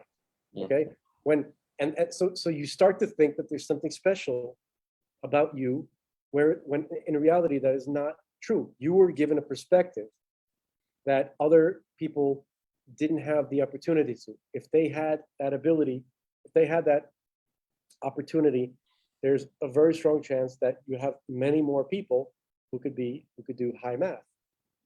And I was always horrible at math. I never had any confidence, and I forced myself to kind of taught it to myself. I'm still kind of teaching it to myself, and I realized, like, holy crap, like I can teach this to myself. Yeah. And actually, every person that ever supposedly tried to teach me math was stifling me further, or pushing me further into the pit of never understanding math. Okay. And I've honestly, with any knowledge that I have, the only things that I've ever retained or was able to really understand was what I learned on my own. Okay. Especially with Torah. Yeah. Same. But I remember feeling, like kind of worthless in a certain way, because, I thought I couldn't do math. And then I realized this is a scam. I really could have done this had a couple of little things been pointed out to me that were so simple. Can I tell you the history of my math journey in life? Sure. Both of my parents are applied math, graduates. So it's likely you bumped into a couple of these concepts in the home. No, so listen. Well, let me describe to you. In the words of who's the guy, the little character from Team America War, Tim Robbins from Team America War Police. Let me explain to you how this works. So I used to come home with homework, and let's say there's a concept that I couldn't. Usually, it wasn't a concept that I couldn't get. Usually, it was that our math teachers wanted us, in this America, wonderful country, wanted us to show the work. They wanted us to show the work. So I used to come home, and so I asked my mother, because my mother's a math person. I'm like, can you explain how to do this? Oh, can you show me how to do this faster, better? She's like, yeah, I don't understand why they want you to do it like this. There's better way, there's shortcut, there's this. I'm like, no, they don't. No, so she helped me do it like that. That was the first time. This is like, we're talking second grade, third grade, or something like that. No, I'm sorry, fourth grade, fifth grade. So I would show the teacher, I did the homework. They're like, no, who told you to do it like this? And she's like, this is not right. I want you to show the work. I'm like, my mother told me. She's like, was your mother a teacher? I'm like, she's a math person.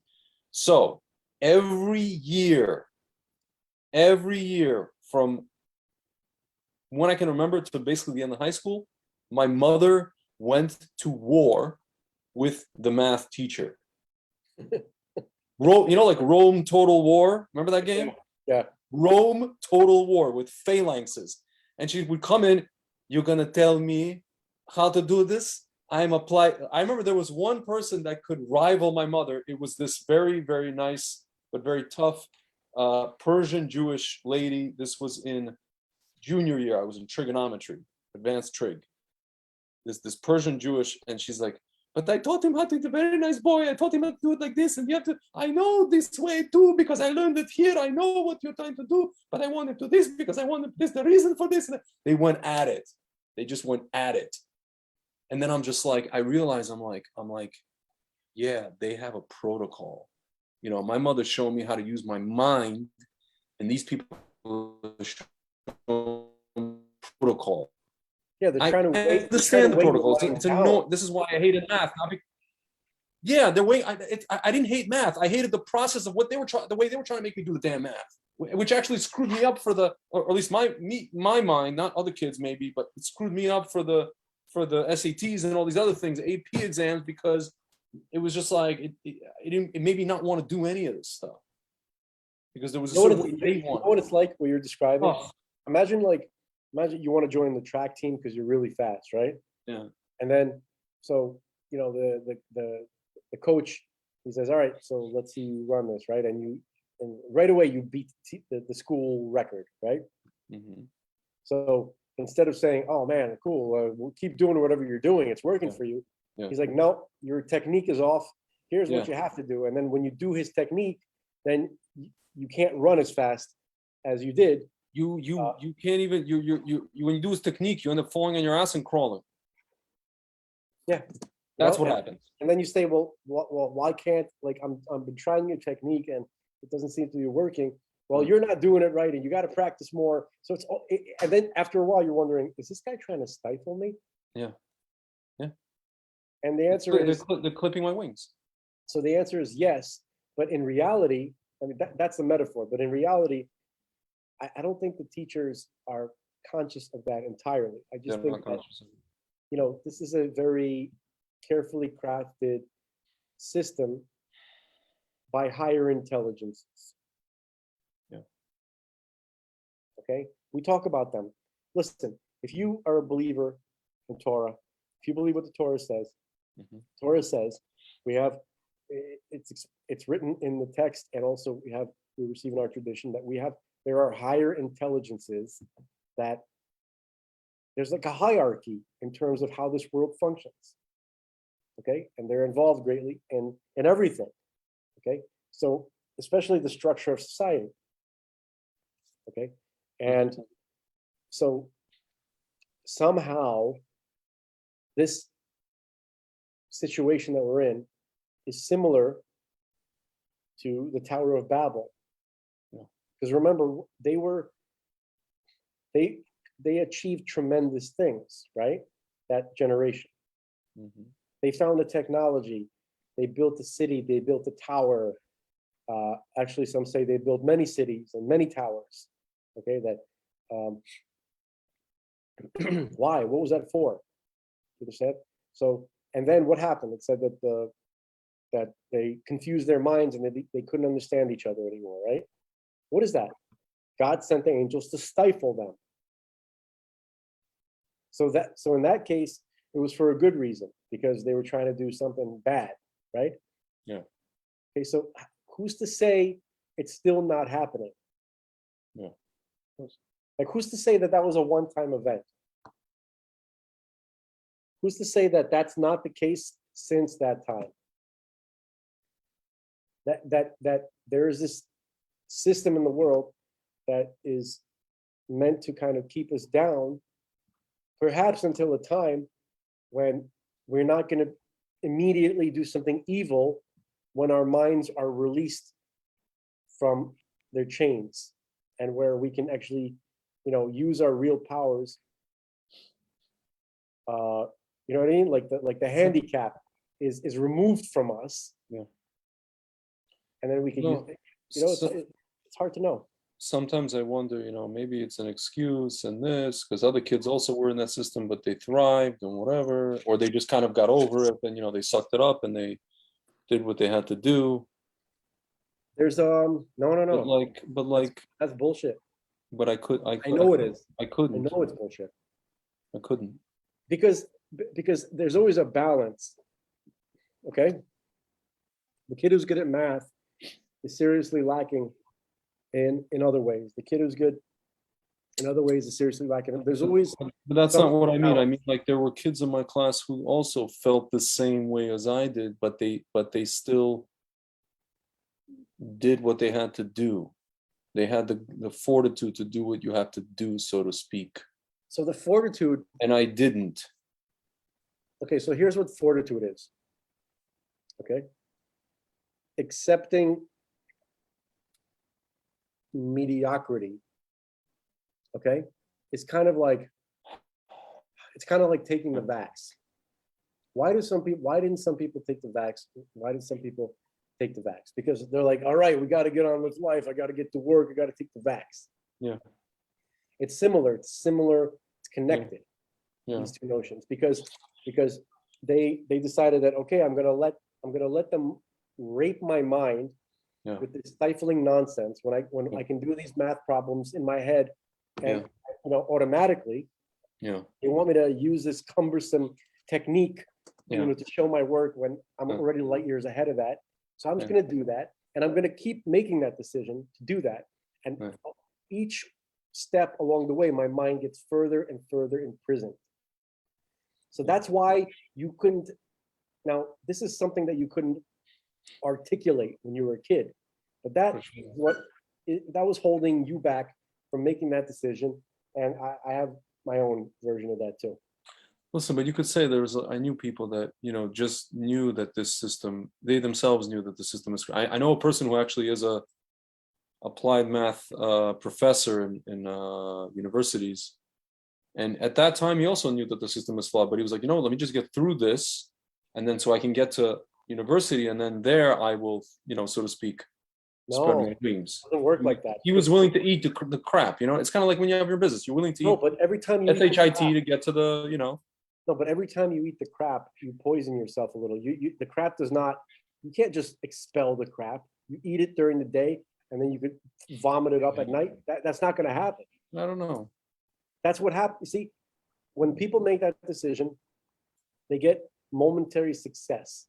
Yeah. Okay, but their mind is now weakened, and so a series of decisions are made throughout the course of their lives, each one weakening their mind and making poor. Okay, so you can see a person who ends up in a high position, apparently, in some kind of bureaucratic. Can I call you? I'll call you off for a second. This same guy, by the way, he took the schmacks, but he's against mandates.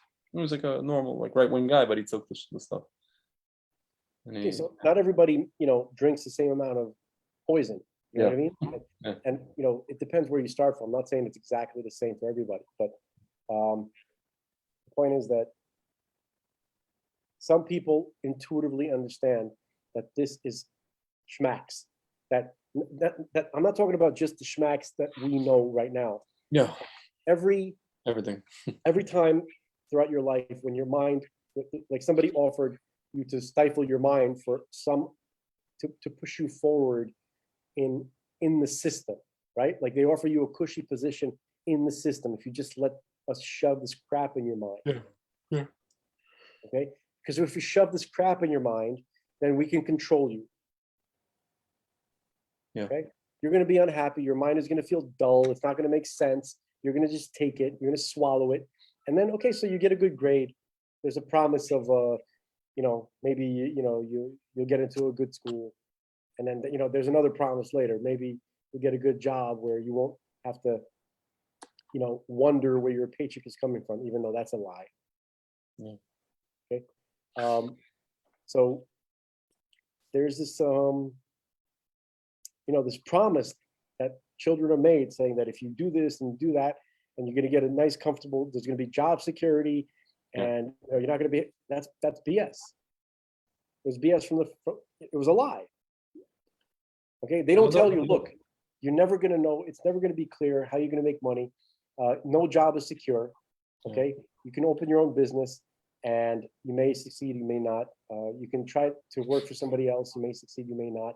So that is a more realistic, that's the truth. That's actual life, right? So if they told kids that and they wouldn't sell them this lie, I believe more kids, when faced with that chaos, would come to God. And that's the right way to go. As opposed to let me just enter this academic competition sponsored by this giant corporation and get prestige and I always wondered. I remember when I was like senior year, or even when I got to college, and I kept hearing this phrase, like, this is what the companies are looking for these days. This is what the colleges are looking for right now on your application. Yeah. This is what Wall Street is looking for from people who go get degrees at this school. Let's read US News and World Report at the rankings of the thing and what people are majoring, and then where do they go after this thing that they majored, and over there, what's the plug that fits into this wall socket? What is the thing that you need to go and pay $250,000 in the thing to stick that into the thing so that to get coins that fall out of this slot machine called BlackRock or whatever. What do you need to do? And I was just like, what are we doing here? What is this? Where am I? I remember when the whole application process, the colleges started, junior year, high school, senior year, there was this, this kind of buzz. And I was like, what are we doing here? Yeah, it's like where are we going? What are we doing? Why are we doing it? Nobody fucking knows. Pardon my language. Also, they don't tell you the truth. Like, you think like, all right, they tell you, okay, so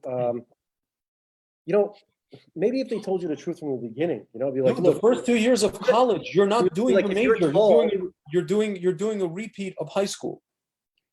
No, I know that, but let's say they told you the truth, like since you're a kid. They're like, look, if you're tall and handsome, you're more likely to get a high-paying job than people who have the same skills that you do. That's just human nature. That's the way things are. So you guys should try to be as tall, as handsome as you can.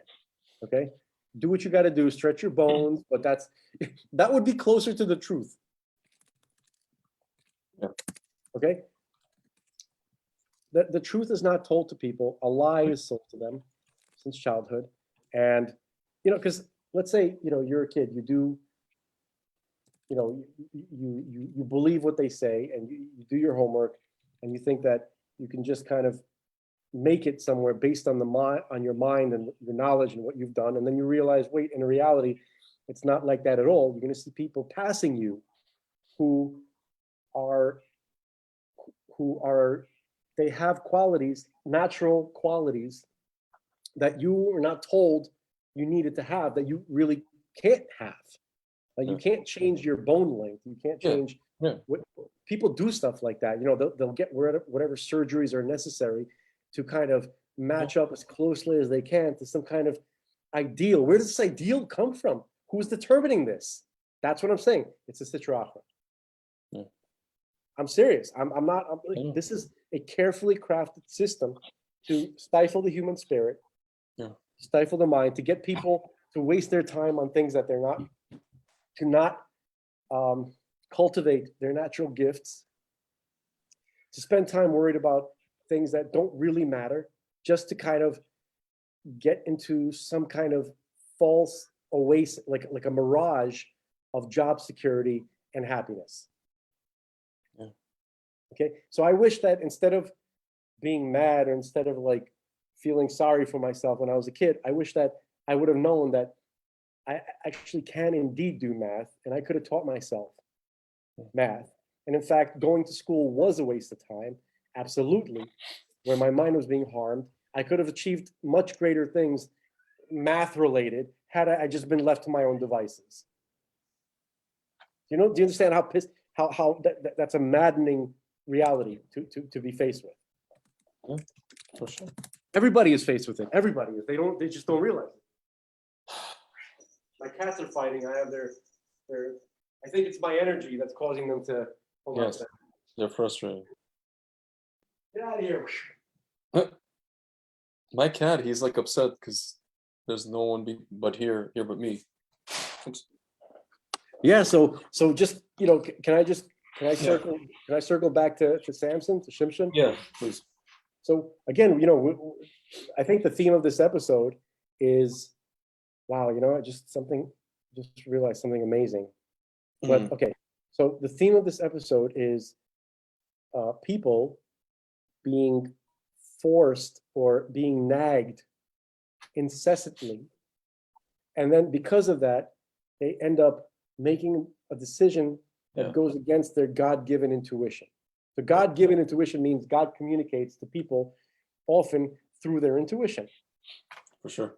Okay, especially people who know how to distinguish between real intuition and the Sitra Achra.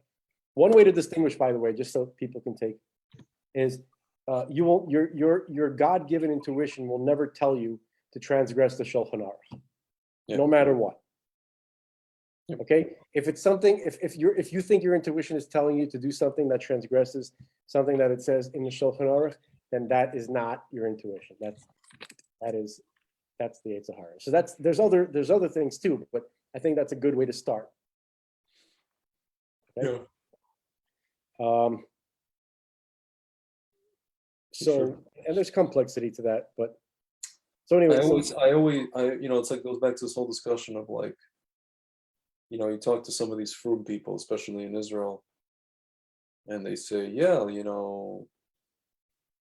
I say, whatever happened to Amuna? Yeah, we have they say they have Amuna because they believe that Hashem sent this stuff for us to, because it's like the miracle of a scientific miracle. The technology it's based on, whatever it is. And I'm just like, it's one of those things. I find it actually difficult to respond to them because I don't know how to respond. I have a friend who crafted a way to respond to them to say, Hashem would not want me to take this because it goes back to intuition, but it's like, that's not a good enough, that's not a hashkafic response. You know what I mean?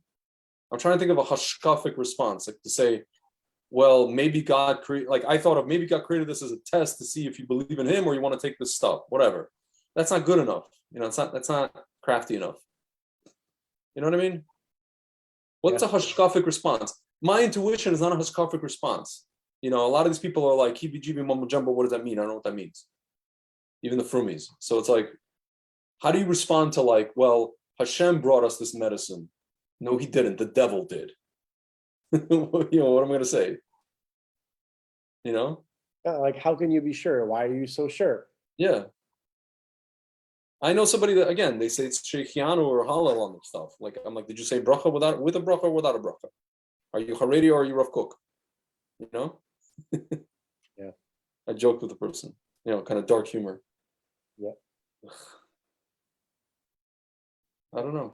Because I can't account for that person's behavior, but it's likely that they've been nagged to such an extent, seems like more than most people, but most people are nagged to the point where like Shimshon, even the mighty Shimshon, who can't take it anymore and just kind of submits because he loved her and she was emotionally raping him.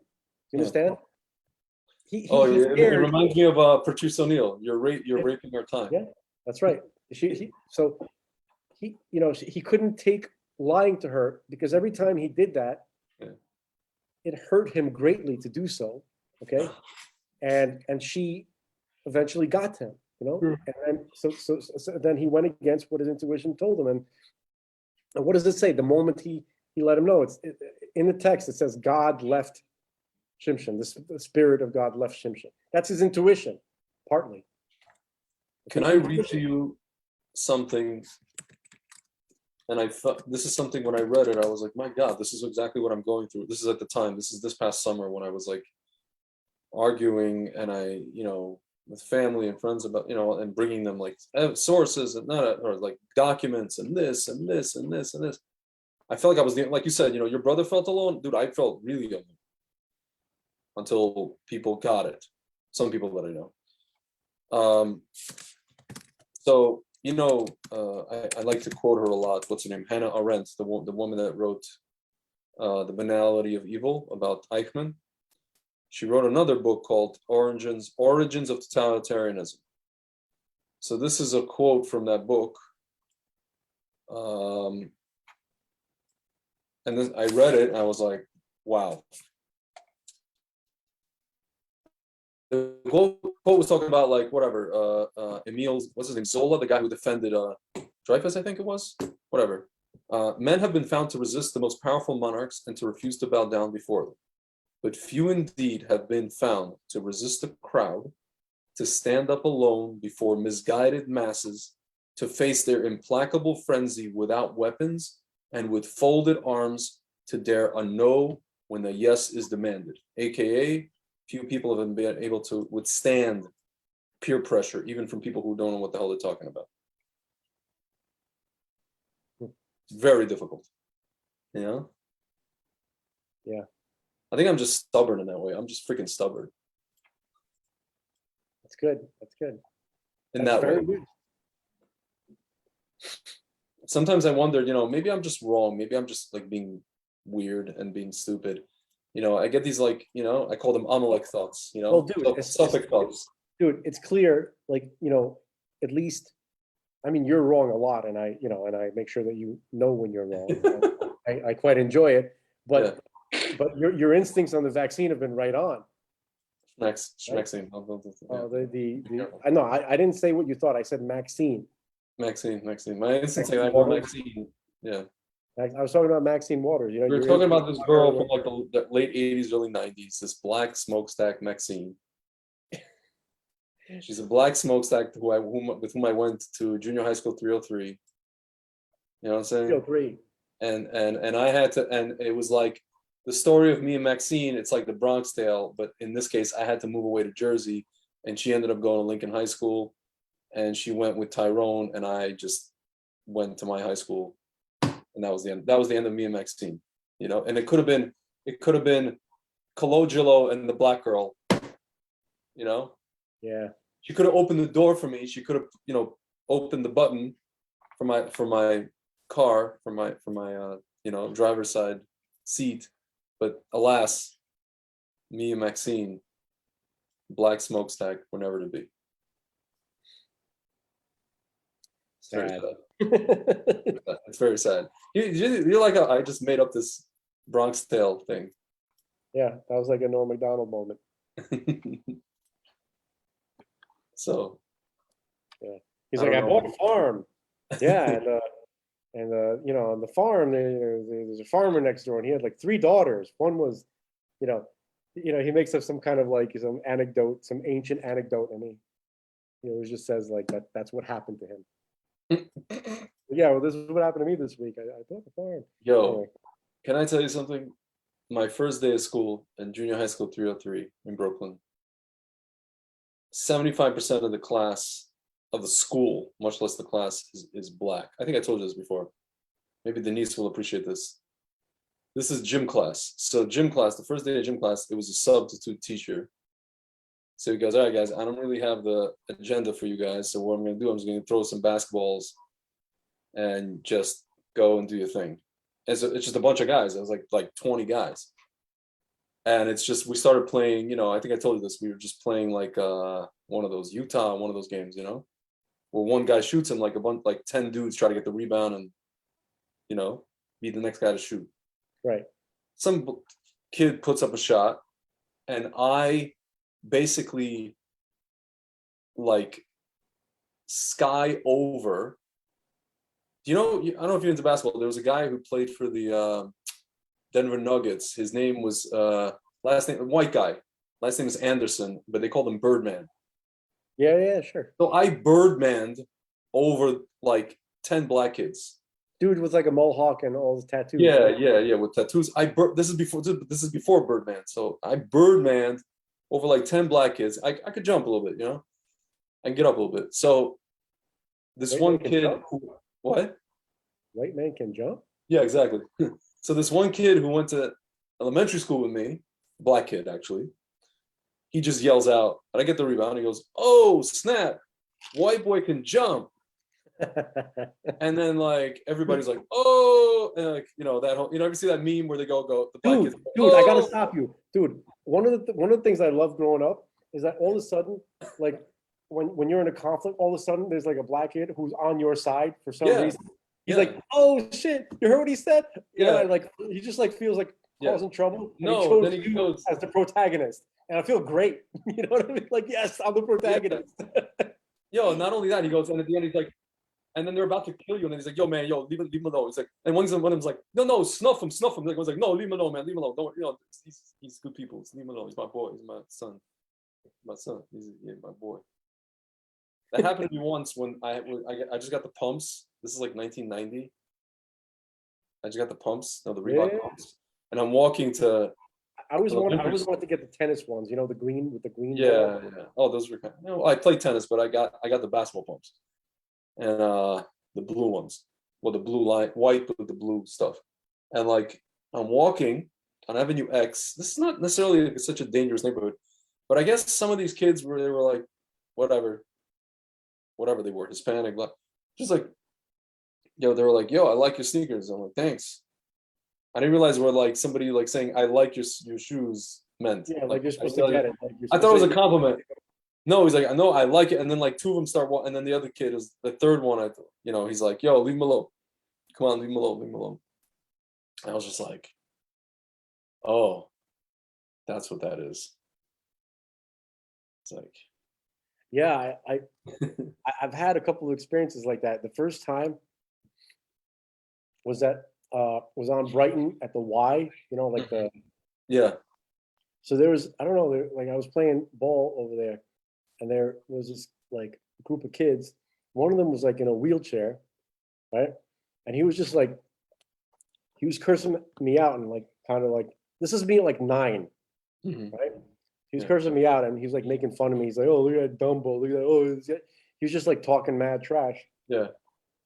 So I said something to him, nothing to do with the fact that he was in a wheelchair, nothing, because I wouldn't do that. Yeah. And then like the kids I was playing with, I didn't know them, right? They were older. They were like 11, 12 or something like that. And then later after the game, they're like, "Yo, I want to show you something in the lockers," right?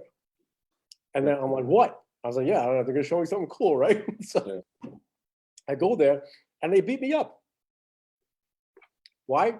Because I said something to their friend who was in the wheelchair, but nothing. It was nothing about being in a wheelchair. In a wheelchair. Yeah. And yet and I didn't understand. I've never experienced the fact that somebody tries to draw you somewhere to do you harm. I had never known that is a thing. Yeah. Yeah. Yeah. That's crazy. No, dude, you know what that reminds me? It reminds me of, when I started seeing coverage of Mr. Orange Man in the news. Okay. I felt like it was like high school. It was like something happens and then they like manipulate what was done or said. Like they would go like, "Oh, he said this, he did that," and it was like nothing further from MS, or it's far away from MS as possible. It was like 4 years of watching high school. It was worse. I mean, it was where the media just does like broken telephone on purpose, Yeah, it was unbelievable. It goes to show you that, we don't actually have a government, and these people, they're not doing anything. They're not running. Who's running things? What's really happening? That's what. Mr. Schmub. That's all. Mr. Schmub. But even Mr. Schmub, there's somebody behind Mr. Schmub. He's a lackey, But I wanted to finish, like, I need a minute just to finish the Samson point. Yeah, please. So, people are nagged by their loved ones and pressured to go do something stupid, like get the schmacks, and, to hurt themselves because they're nagged and they don't want to have conflict with their loved ones. That is such a huge motivation. Okay. It's a real thing. We can't diminish its power, and they make full use of it. They know exactly how to get people to do stuff, to get their mom to nag them, to get their loved ones to nag them to the end. And that's exactly what happened to even to Shimshon, the mighty Shimshon. Okay, the mightiest man who ever lived. Okay, he was forced, essentially, emotionally twisted to the point where he gave up the secret to his advantage over the enemy. And that was him just basically committing suicide. He was like, F it. I can't, just F it. Do with me as you will. Because I love you and because you make me feel this way, I can't go on with life.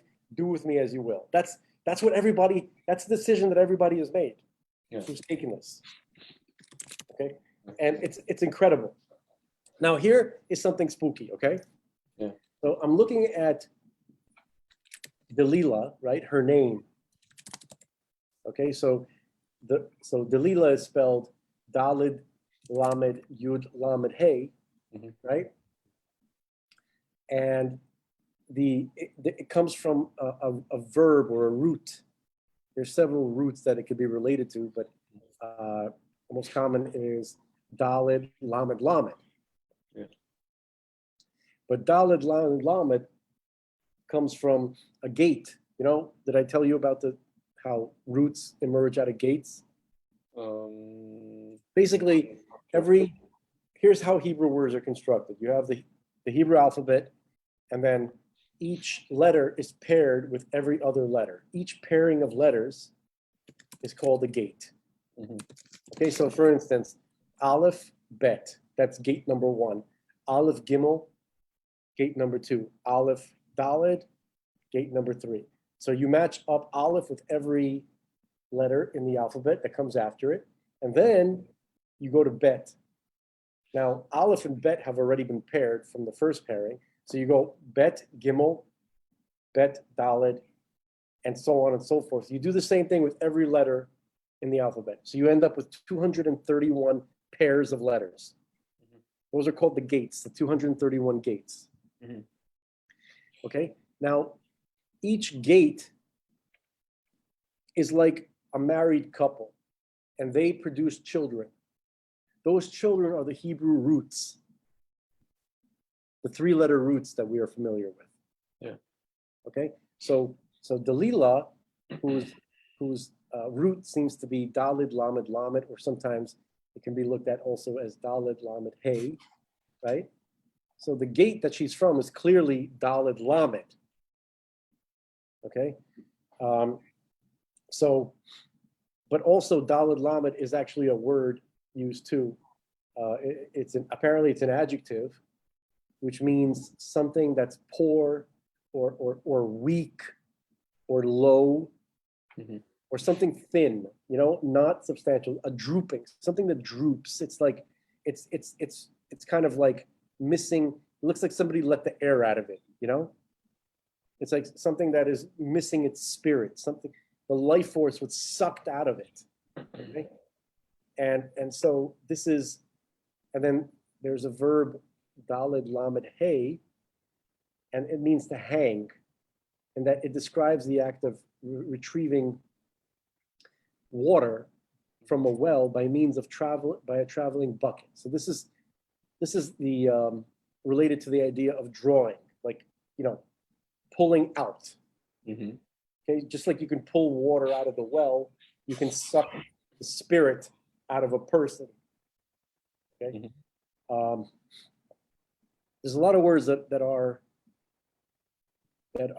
related to this, but Dalid Lamed, in general, it just means something that either caused or has become thin, poor, deflated, weak. Okay, weakened. That's exactly what she did to Shimshon, right? And Dalid Lamed, what's amazing is that it's also those are the two letters which are also the numerical representation of the number 34. Which is the episode that we're in right now.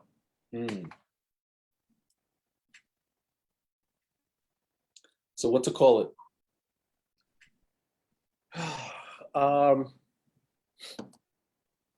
Samson's suicide. Oh my God, I don't want to use that word. It is what it is. That's what it is. No, there's a weapon that the IDF has, or the Samson option. Dude, you were like breaking up. I couldn't hear you. Here. Okay, I said, do you know about the Samson option? No. The Samson option is the name that some military analysts and authors have given to Israel's deterrence strategy of massive retaliation with nuclear weapons as a last resort against the country whose military has invaded and or destroyed much of Israel. Commentators have also employed the term to refer to situations where non-nuclear and non-Israeli actors have threatened conventional weapons retaliation, such as Yasser Arafat. The name is in reference to biblical Israelite Samson, who pushed apart the pillars of the Philistine temple, bringing down the roof and killing himself. There you go. And thousands of Philistines who had captured him, crying out, "Let me die with the Philistines." So there you go. Okay, That's so the that, Samson option. that's a tragic ending. Yeah. Okay, that was caused, could have been better. It was caused by a poor decision that was made by someone who had the life sucked out of him, by someone he loved. And when he was in a weakened state, he made the wrong decision, which was because he almost got tired of the misery of not getting along with a loved one. Mhm. That's very powerful in a person's life, in everybody's life. So Samson's, I don't know, man. What we can't think of a. Yeah, Samson. I don't know. That's what I can think of. I think that's probably for me. That's like the best one. How about Samson's choice? Like Sophie's Choice. Yeah. I don't know. There's something. I think people just know Samson option. They know it. They know the. It's a. I mean, if you're in the Israel. What do you think? Samson's option? Samson option. I don't understand. I can't hear the second word that you're saying. Option. It's an option. Option. OPTION. Okay. Yeah. I mean, because it's like I keep it. Is it auction? Is it No option. The Samson option. Samson suction? Yes. I think the Israeli office of Facebook is zapping me whenever I say that word because they don't want me to talk about. Yeah, you're getting zapped, dude. What? You need some omega. You need some omega-3, bro. That's right. It protects you from getting zapped. Listen to this. During the 2006 confirmation hearings before the Senate regarding his appointment as George W. Bush's Secretary of Defense, Robert Gates, another deep state guy, admitted that Israel had nuclear weapons. Thanks, Robert Gates, le douche.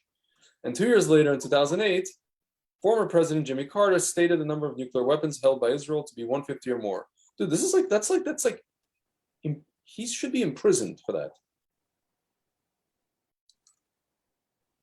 Like, he should have gone to prison. Jimmy Carter should have gone to prison for saying this in the open. Yeah. Like it's like he should have been killed by Mossad in some sort of clandestine operation. The guys walk in with a silencer and that's it. What? If they're not in on it, that's the only. He should have been killed by the white hats at Mossad or wherever. Dude, can I read you this pasuk, please? I'm sorry to keep going back to this. It's remarkable to me. Don't apologize. Don't ever apologize for going back to Torah. No, but it's uncanny. It really is. Yeah. Listen to this. Vayhi ki heitzika lo. Vid vareha kol hayamin.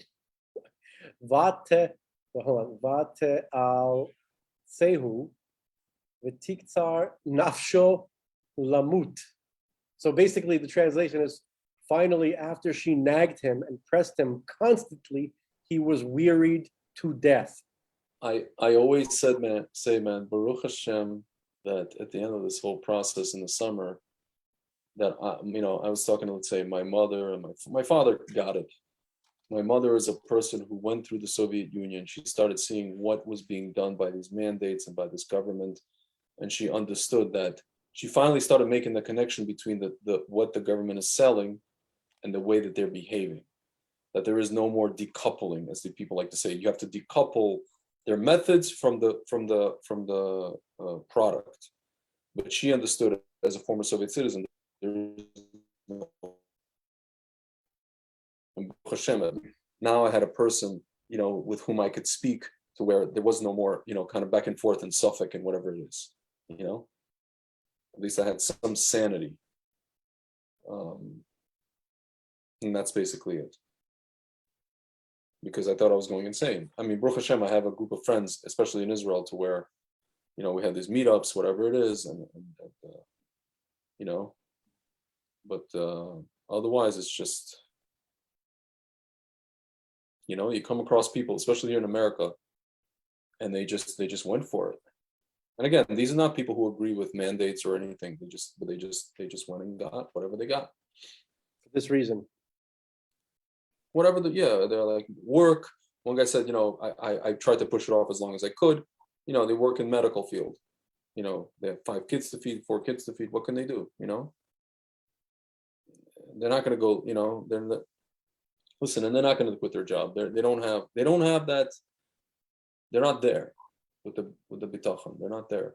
You can't just tell them like, well, you should have just quit. Really? Like. No, you should. That's not what you say. You should have just fought. For the last who are you gonna fight? Where are you gonna fight? And then let's say you win, so you stay at that job and having won, but having made a stink. Yeah, I with know. Your coworkers. It's uncomfortable, but you would have inspired others. They would have joined you. Or you would have said, "Oh, they would have said, there goes that weirdo. I don't want to end up like him. Oh, we're gonna end up like him. No, I'd rather keep my job and not make a stink." Dude, you'd be surprised how many really good people just want to not make a stink.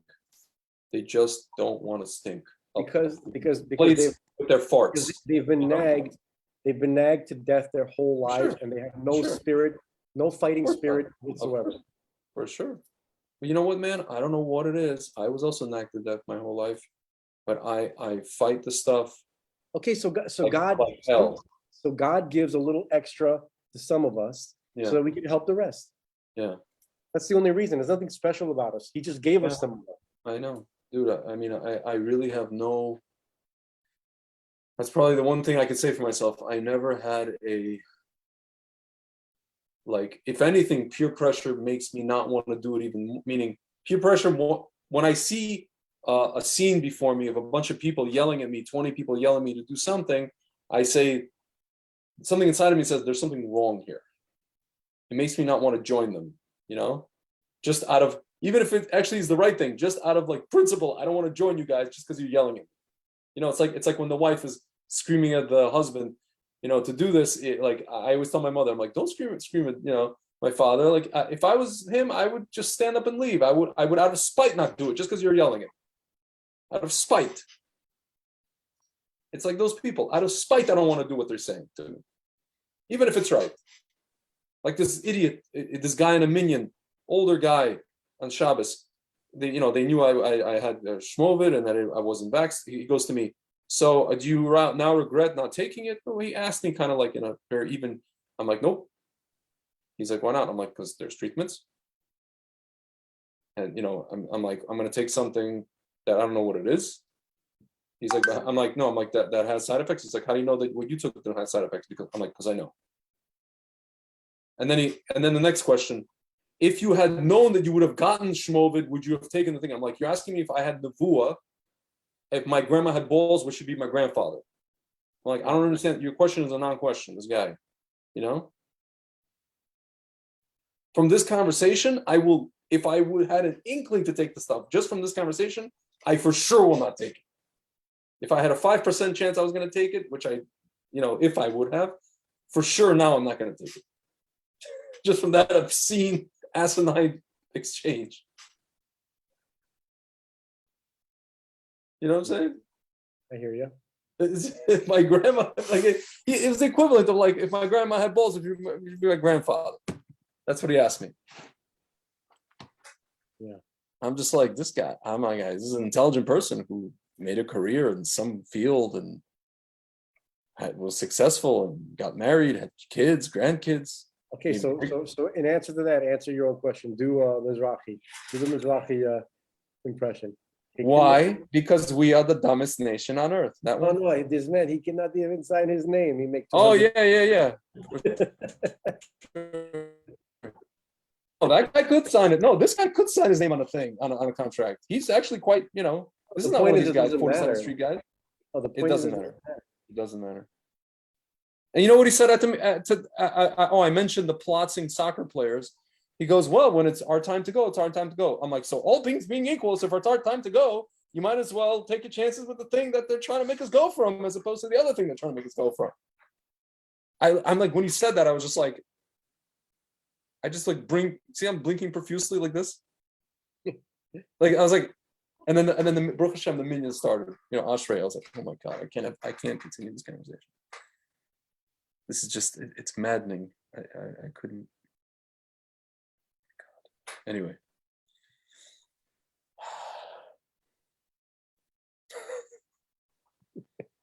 You understand what's going on? Yeah. It's almost comical, man. It's like, it turns into like a Monty Python skit with these people. It's like the ministry of silly walks. Or like, no, you know what it is? You know what it's like? It's like the parrot skit. I'm telling you, I made a video last summer of 2020. I called it Dead Parrots.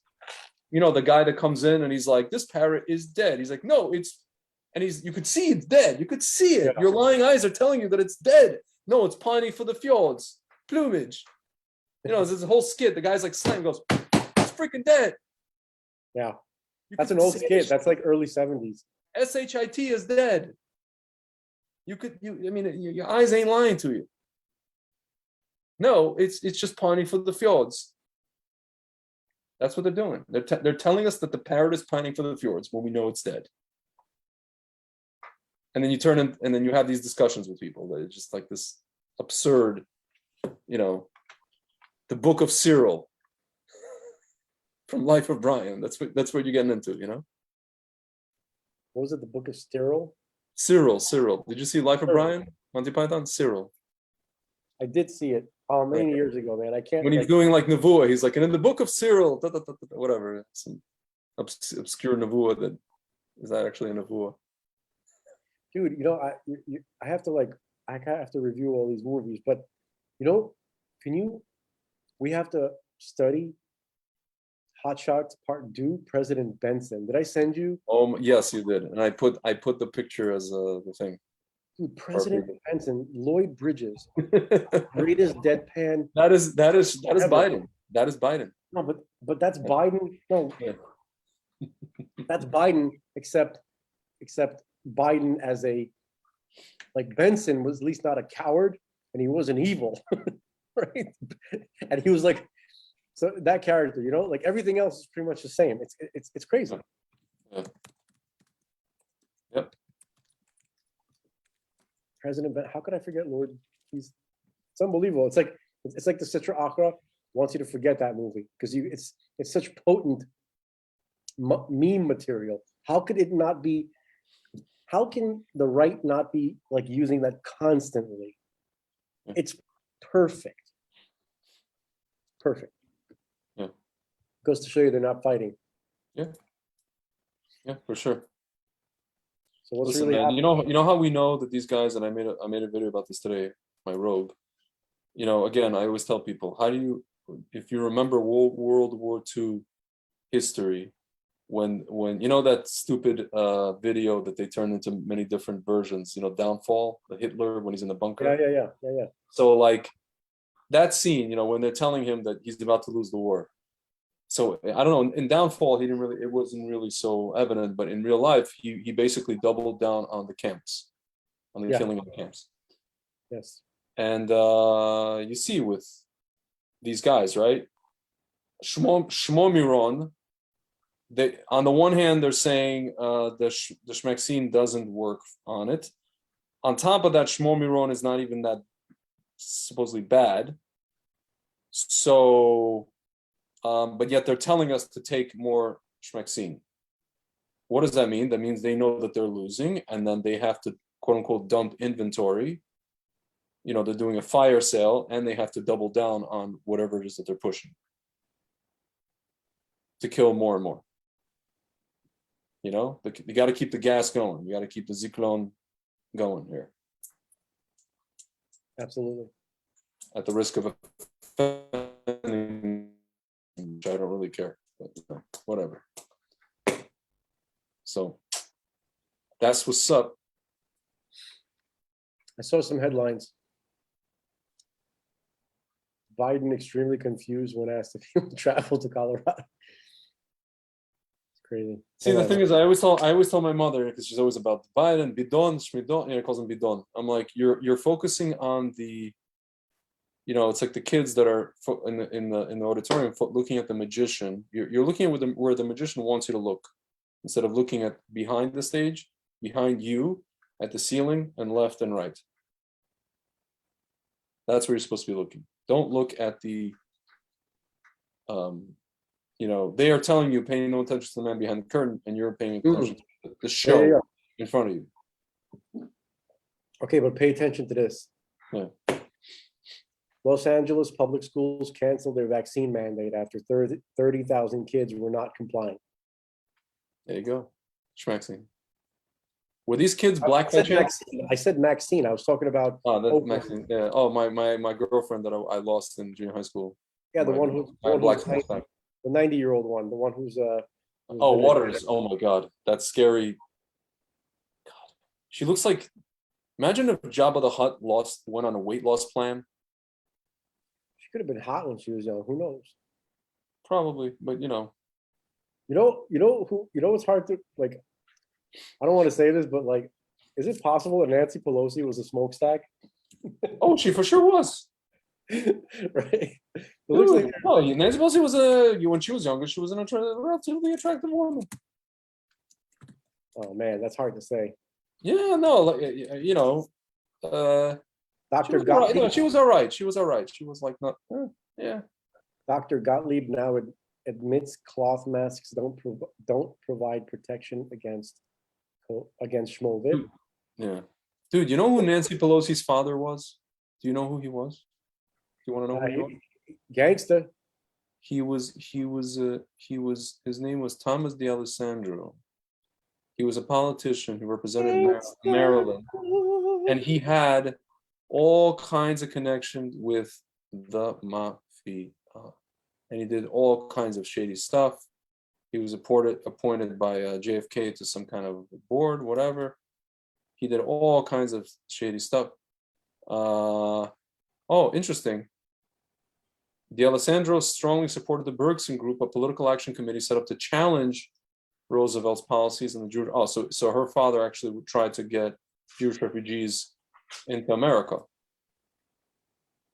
and he lobbied against British control of Fakestein, despite his equally strong support of Roosevelt's other policies. So her father actually fought, so to speak, for Jews, but he was involved with mafia and this and that in Baltimore. This guy. That was her pops. Yep, I saw that. Yeah, man. People I love Jews who venerate FDR. They don't understand what this guy did. They don't understand. He knew that everything was going on. People thought it was a conspiracy theory, that there was camps. At that time, that was the conspiracy theory, the running conspiracy theory, that there were camps. That's why I get upset. People get offended. Oh, you're offended. Like, people don't realize that Jews in America thought that the Holocaust was a conspiracy theory while it was happening. Yeah, because they didn't want to face it. Like, if that's a reality. They didn't want to face it at that time, just like they don't want to face something else. It's like, but he knew, FDR knew, and there were people coming, and he was like, screw you guys, I'm going home.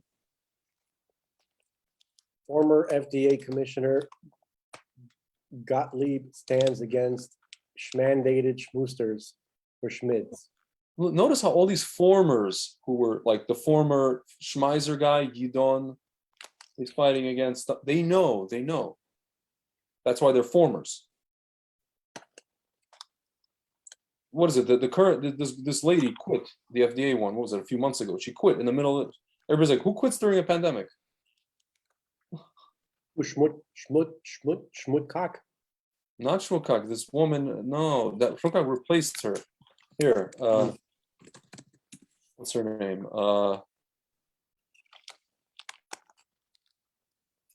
Yeah, he said fact check. False claim that FDA vaccine officials resigned to avoid criminal charges. Yes. Yes and yes. What's her name?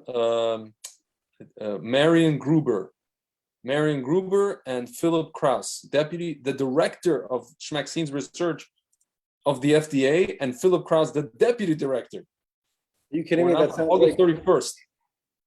it sounds like the bad guys from Die Hard. Why? Oh yeah, Gruber. Yeah. Yippee-ki-yay, MFR. Yeah. Dude, it's like, are you kidding me? Yeah, they were planning on retiring. Okay, let's go retire during a what's it called? Someone knows tribunals are coming. You and your tribunals. I listened to your road video today. I told you this. Hashem has to show us. Don't tell. You don't know what Hashem. Don't tell Hashem what he needs to do, what he wants to do. He can go. He can do whatever he needs to do without. Can I tell you something? Can I tell you something honestly? I'm with your brother. I feel the same as your brother. I just want these people. I just want to I just want these people to get public something. They deserve it, because you know what? After all they put us through on a basic human primal level, I want them to get a public something, whatever that something is. I don't know what it is. That's Okay, fine. Let me ask you this question. Yeah. I told you right now that your desire in your heart, right, is delaying the redemption. It's not true. Meaning, no, I'm just hypothetically, right? Let's say, like, if you got the choice, saying, look, justice will be done regardless whether you see it or not. Okay, it can come, but the redemption can come faster if you don't get to see it. Can I answer you in the theme of what we've been talking about for the last 33 or 34 episodes? This is really just a yes or no question. My intuition tells me that for some damn reason, and I can't even explain to you why, I don't even have a hashkafa about it, and it's not even anything to do with my personal desire. My intuition tells me that there is going to be this legal process play out, and then we will have shortly thereafter the Geulah. So, and by the way, I think the Mashiach will actually be in the courtroom for this legal process, directing the proceedings. Like, how about that? Openly as Mashiach. Yes. Yeah, that's fine. You know what I'm saying? That's it. When I say redemption, yeah, I mean when official Mashiach physically with his feet on the ground arrives, and that's it. That's it. The rest of it, I'm fine. I'll let him take. You can take it from there. And the people judging them will be the actual Sanhedrin. Yeah, I feel fine with that. As long as that is happening, I am no longer worried. Because then we'll know, instead of having a sofek, you have these like public trials or lawyers, and then there's all the, we don't know if it's the right sentence for a person. With Mashiach and a Sanhedrin, we know that whatever is brought down by way of Ruach HaKodesh. I didn't know that that's how you saw it. I thought you were talking about regular, tribunal, like we have, like what we can muster up, technically speaking.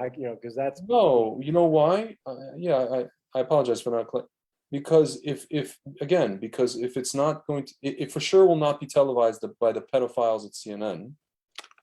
It's not going to be televised by the turncoats at Faux News. It's going to just be people with their phones. And just, it's going to be, there's not going to be any suffix over, like, no one's going to be able to like slither away with good legal representation. It's just going to be like the thing of like, how they say when you pass away and it's like you go to the other realm and it's like being naked in Times Square. Everything is revealed. It's going to be like that. It's not going to be anything hidden. Like we're going to know what Mouse did. Like we're gonna know what these, Shmurla did. At least I hope so. Because I also can't take it. this whole like whenever they have like this whole thing of like they find out what the guy did and then he starts with the whole PR game. Yeah, the question is like when Madoff happened. Yeah, but hold on a second. So, like another problem with having like a regular, mundane tribunal, like what can technically occur with our mundane whatever people. Yeah. The problem is it like you're always going to wonder what happened? How did all of a sudden how did our legal system come back when it completely disappeared for the president? Yep. Right? It disappeared for OJ and the president. For OJ, it gave him, some of these cops. Right, the president could not get the president and like 18 states didn't have standing. What? Yeah.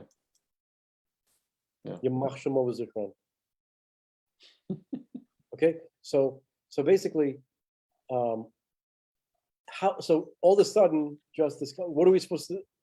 All of a sudden, there's tribunals. Are we supposed to assume that the white schmats took over?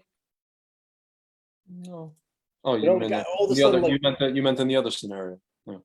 No. What I mean is like, right, not the Mashiach scenario, but just there's going to be military tribunal. What does that mean? That how did our justice system come back when it's clearly non-existent now? I don't think it would be a question of justice coming back. I think it would be a question of, again, if something is a Ponzi scheme and something precipitates a Ponzi scheme to collapse, then that collapse, again, the Tower of Babel collapsing is going to be so self-evident to everybody, even people who are like, want to drown in the vax, schmacks. It just you won't be able to look away. You won't be able to, even like the worst of the media pedophiles won't be able to look away from this.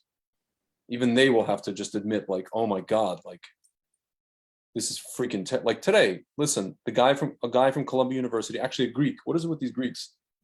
The Marco Poulos guy, he exposed Madoff. So now this guy in your brother posted it. Pantazatos from Columbia University. When did he post that? Today he posted on Telegram group. Here you go. Accurate estimates. The guy did the study this year, and he concluded in October based on numbers, February to August numbers across the world, America and Europe, anywhere between 146,000 to 187,000 associated America deaths from February to August, which means that it's underreported by a factor of 20 with the Schmerz system. And then it says vaccines and boosters outweigh the benefits in children, young adults, and older with low occupational risk. Oh, okay, fine.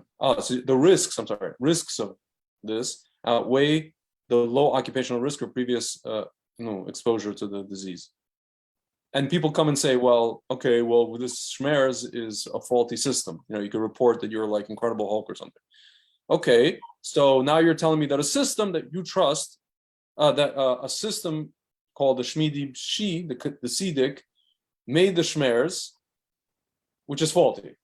Which means that if it's faulty, we have nothing to measure safety. If you have nothing to measure safety, you can't administer the product. Yeah. So what are we doing? What are we doing? Like, so this Greek guy, another Greek guy here, came out with, this is Columbia University, man. This is not 10 years ago in that Harvard Pilgrim thing that people keep saying it's old. Just because it's old doesn't mean the mechanism changed. It could be from 50 years ago. It's the same mechanism. Yeah, all that means is it got worse. Yeah. That's what I said. I'm like, okay, it's old. Okay, you think it got better since then? You telling me it's a piece of crap. It's still a piece of crap. It's a piece of crap then and a piece of crap now. There you go. No change. How this is a conspiracy? This is not well-founded fact. It's a right-wing questionable news source. Dude, you were getting scrambled big time. Hello? Yeah, you were getting like, you sounded like a robot. Like, Wow.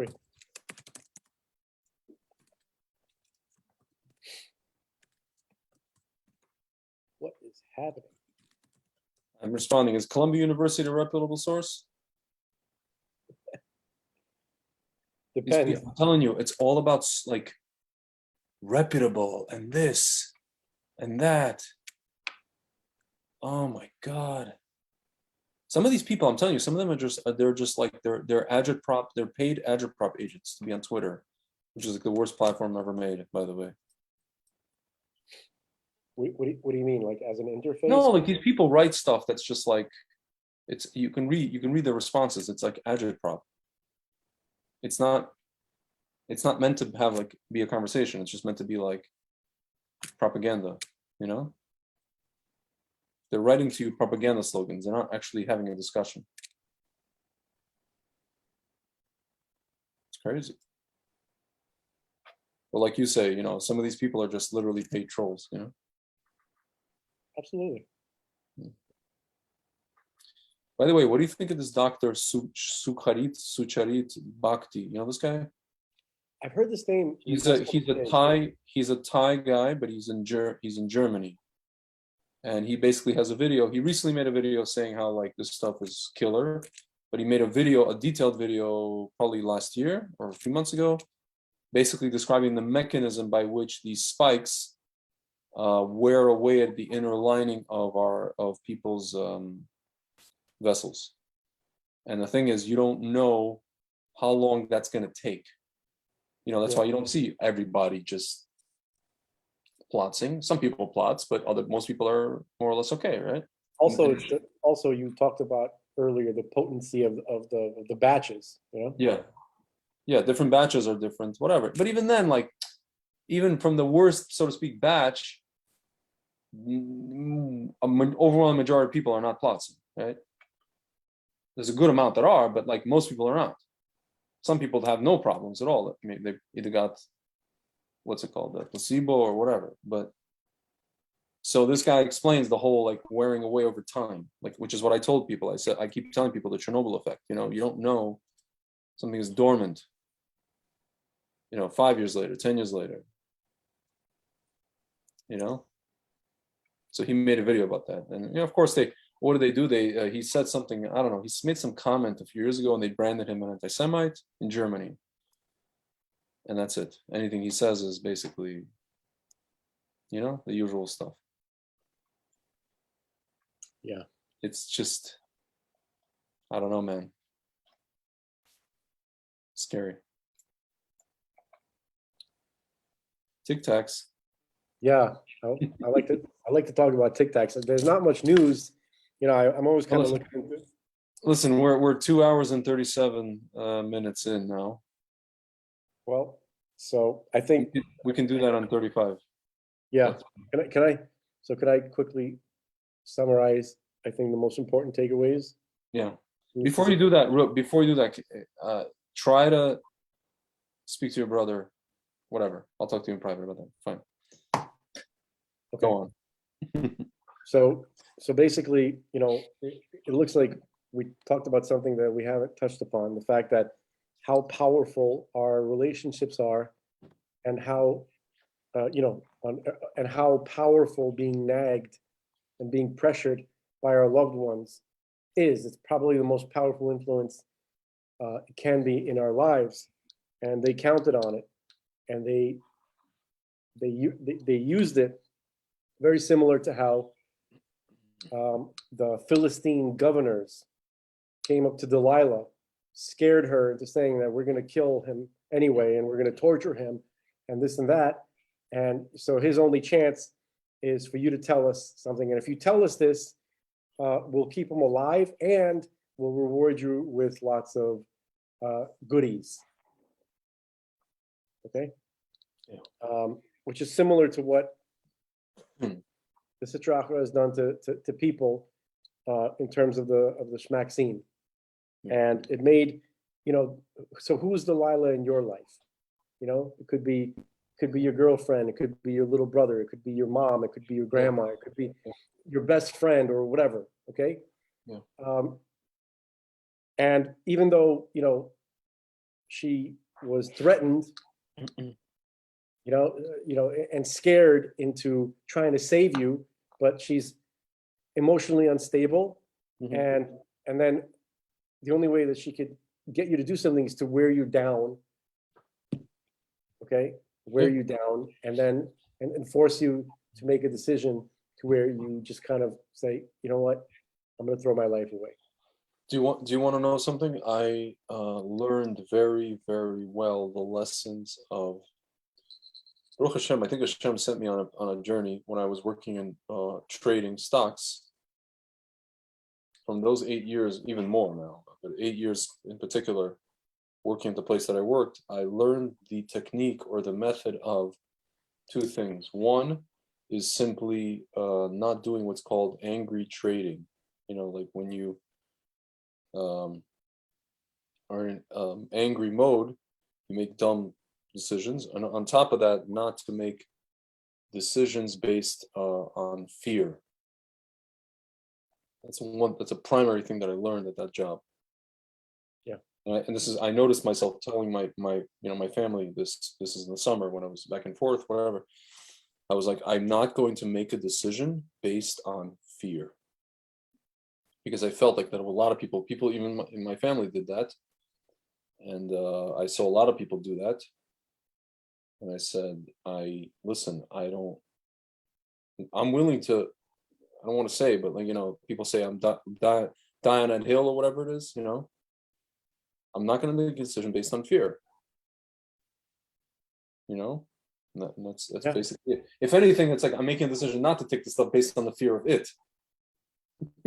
No, but that is in terms of a legitimate concern cannot really be. Yeah. It's not always, a fear. It's not a fear, it's a concern. Yeah, it's a A legit, like somebody tells you, you can, to keep your job, go walk down that really creepy alleyway, where no one has ever emerged from again. Yeah. That seems to be a legitimate concern. Yeah. Right. But people are convinced to go there. Listen, they're convinced to go there because they heard about this exciting technology and this and that. They have friends who worked in this field. Blah blah blah. Everybody's Free so pizza, talented. free Uber rides. What? Yeah. Free ice cream. I have a friend who knew he was about to go get it, and then this is in Jerusalem. I think I told you this. He told me literally, he's like, dude, he goes, the minute I saw that they're offering that, the trucks are offering free pizza and fries, I was like, oh, okay, this is a whole load of horse shit. Dude, it's literally like the gas chambers for the children that they made them look like happy colored school buses. Oh my God. Oh, you understand? Like yeah. they made them look like ice cream trucks and stuff that it's like, oh, look, it's a magic bus to fairyland. Oh God. They really did that. Yeah. And people just fell for the damn thing. Whatever. That's actually the toughest thing to think about. Not even that's not even the soccer players, but the people who have stuff in their body and you have no idea. Like I just wrote today on Getter, I just wrote like a post, I posted that video of Dr. What's his face, this Thai guy, and I just said, it could be 6 months, a year, 2 years, we just don't know. You have no idea. People are like time bombs, and it's like, and of course, when it's that long of a, like what's called a statute of limitations, a person has, even a young guy develops some issue 2 years later, he's not going to attribute it to what he did 2 years prior. He's going to say, oh, I probably just had a thing, and you just don't know, and it could be at any age and whatever. But the thing is, a bunch of people are going to start having issues. Yeah. And you know what else? And it's going to be so denied. brilliant. It's so brilliantly crafted because on top of everything, they are going to use humiliation as a way of making sure that people don't connect the dots. You know why?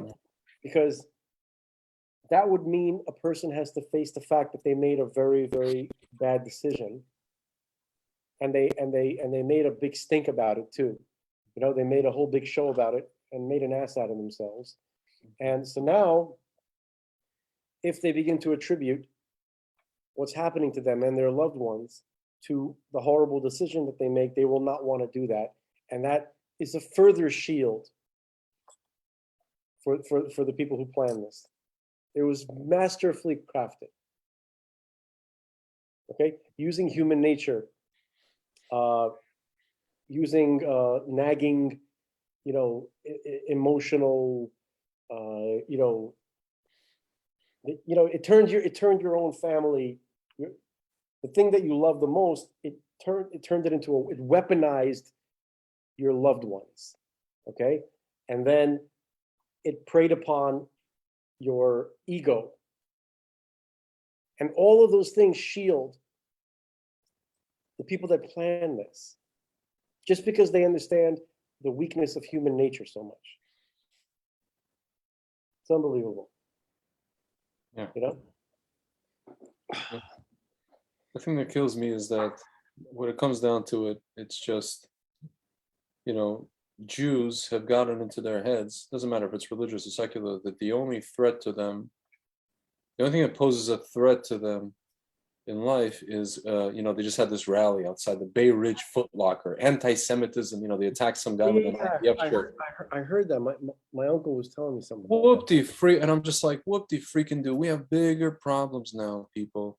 It's not just about the Jews now, and they can't fathom that there would be an evil that's even bigger than the evil that came from Hitler. It's even bigger evil, and it's in our time. They can't fathom that. Yeah, it's a bigger evil than the Palestinians. It's a bigger evil than Iran.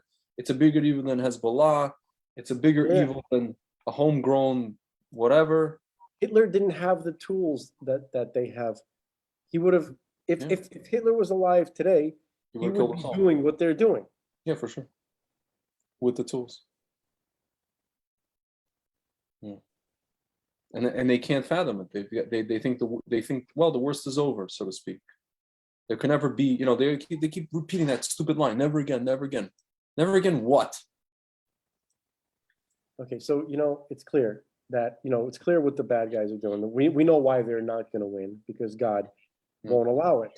But we just want God to hurry up already and not allow it sooner than later. Like, not another day, please. Tomorrow, please let us wake up. Amen. By the way, do you remember the guy in what a friend, I asked you to get in touch with somebody and you gave me the number of a doctor in Toronto who uses your brother's thing. So that guy, he messaged me about his friend. He messaged me while we're talking.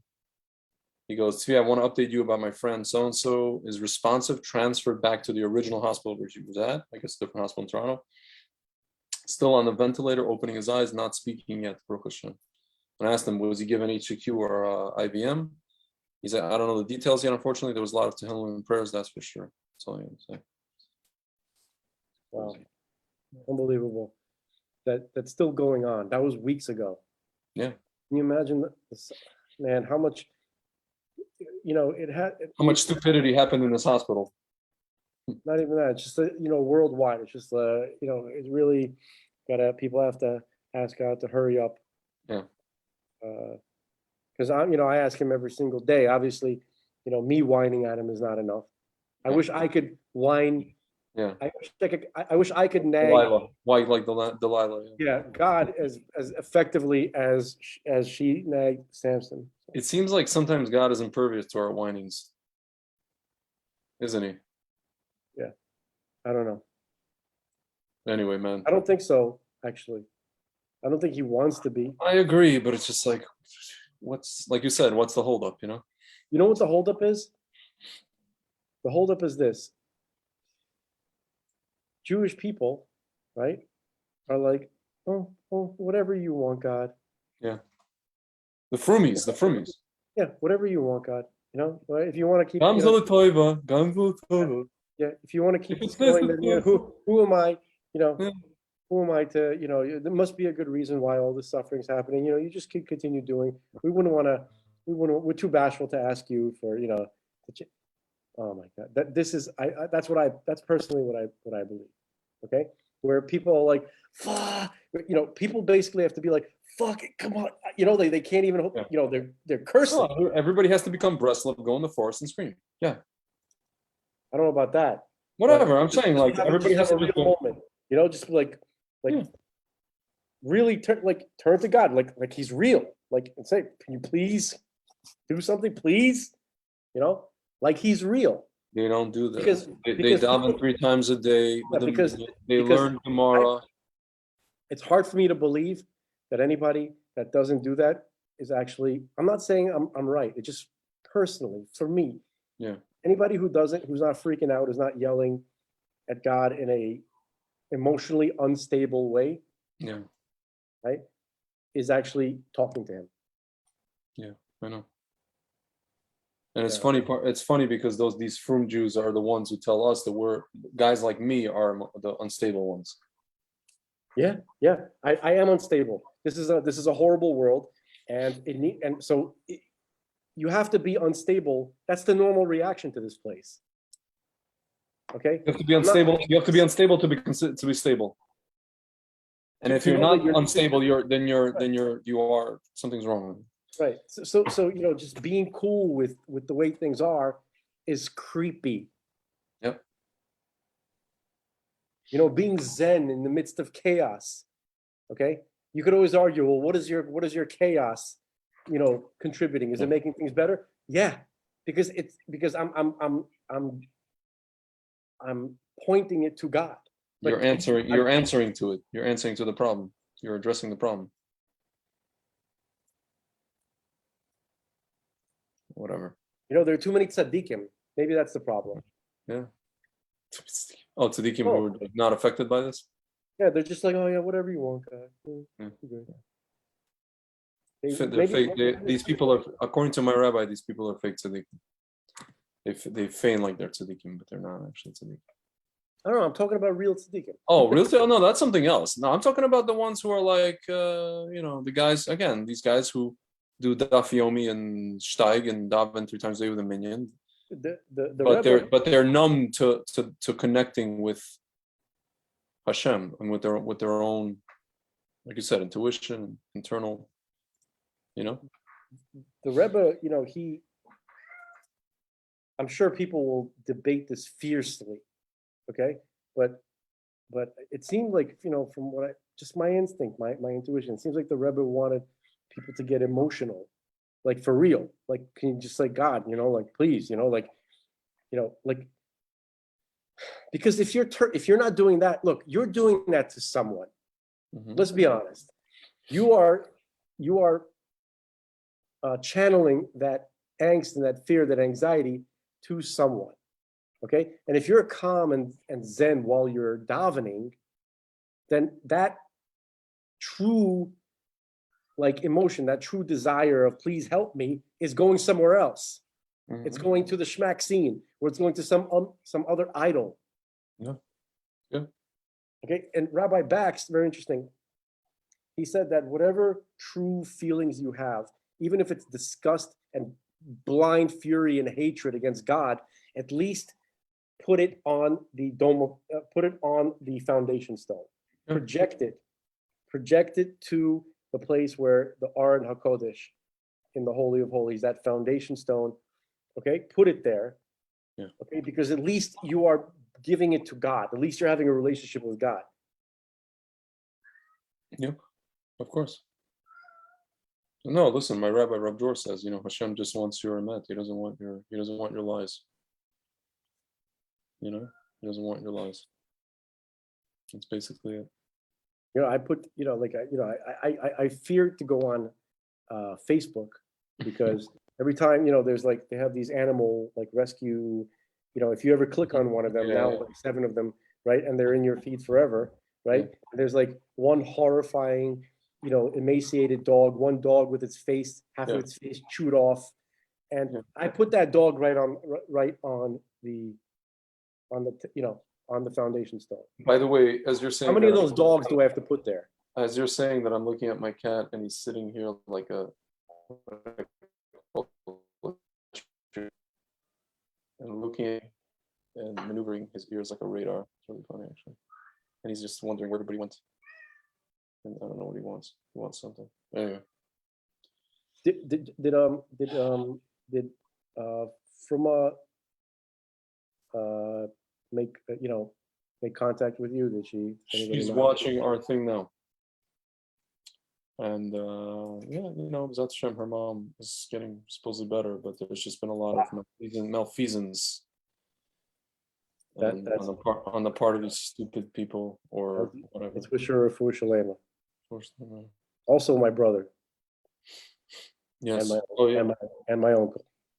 B'ezrat Hashem. Amen. And everybody. Yo. All right, man.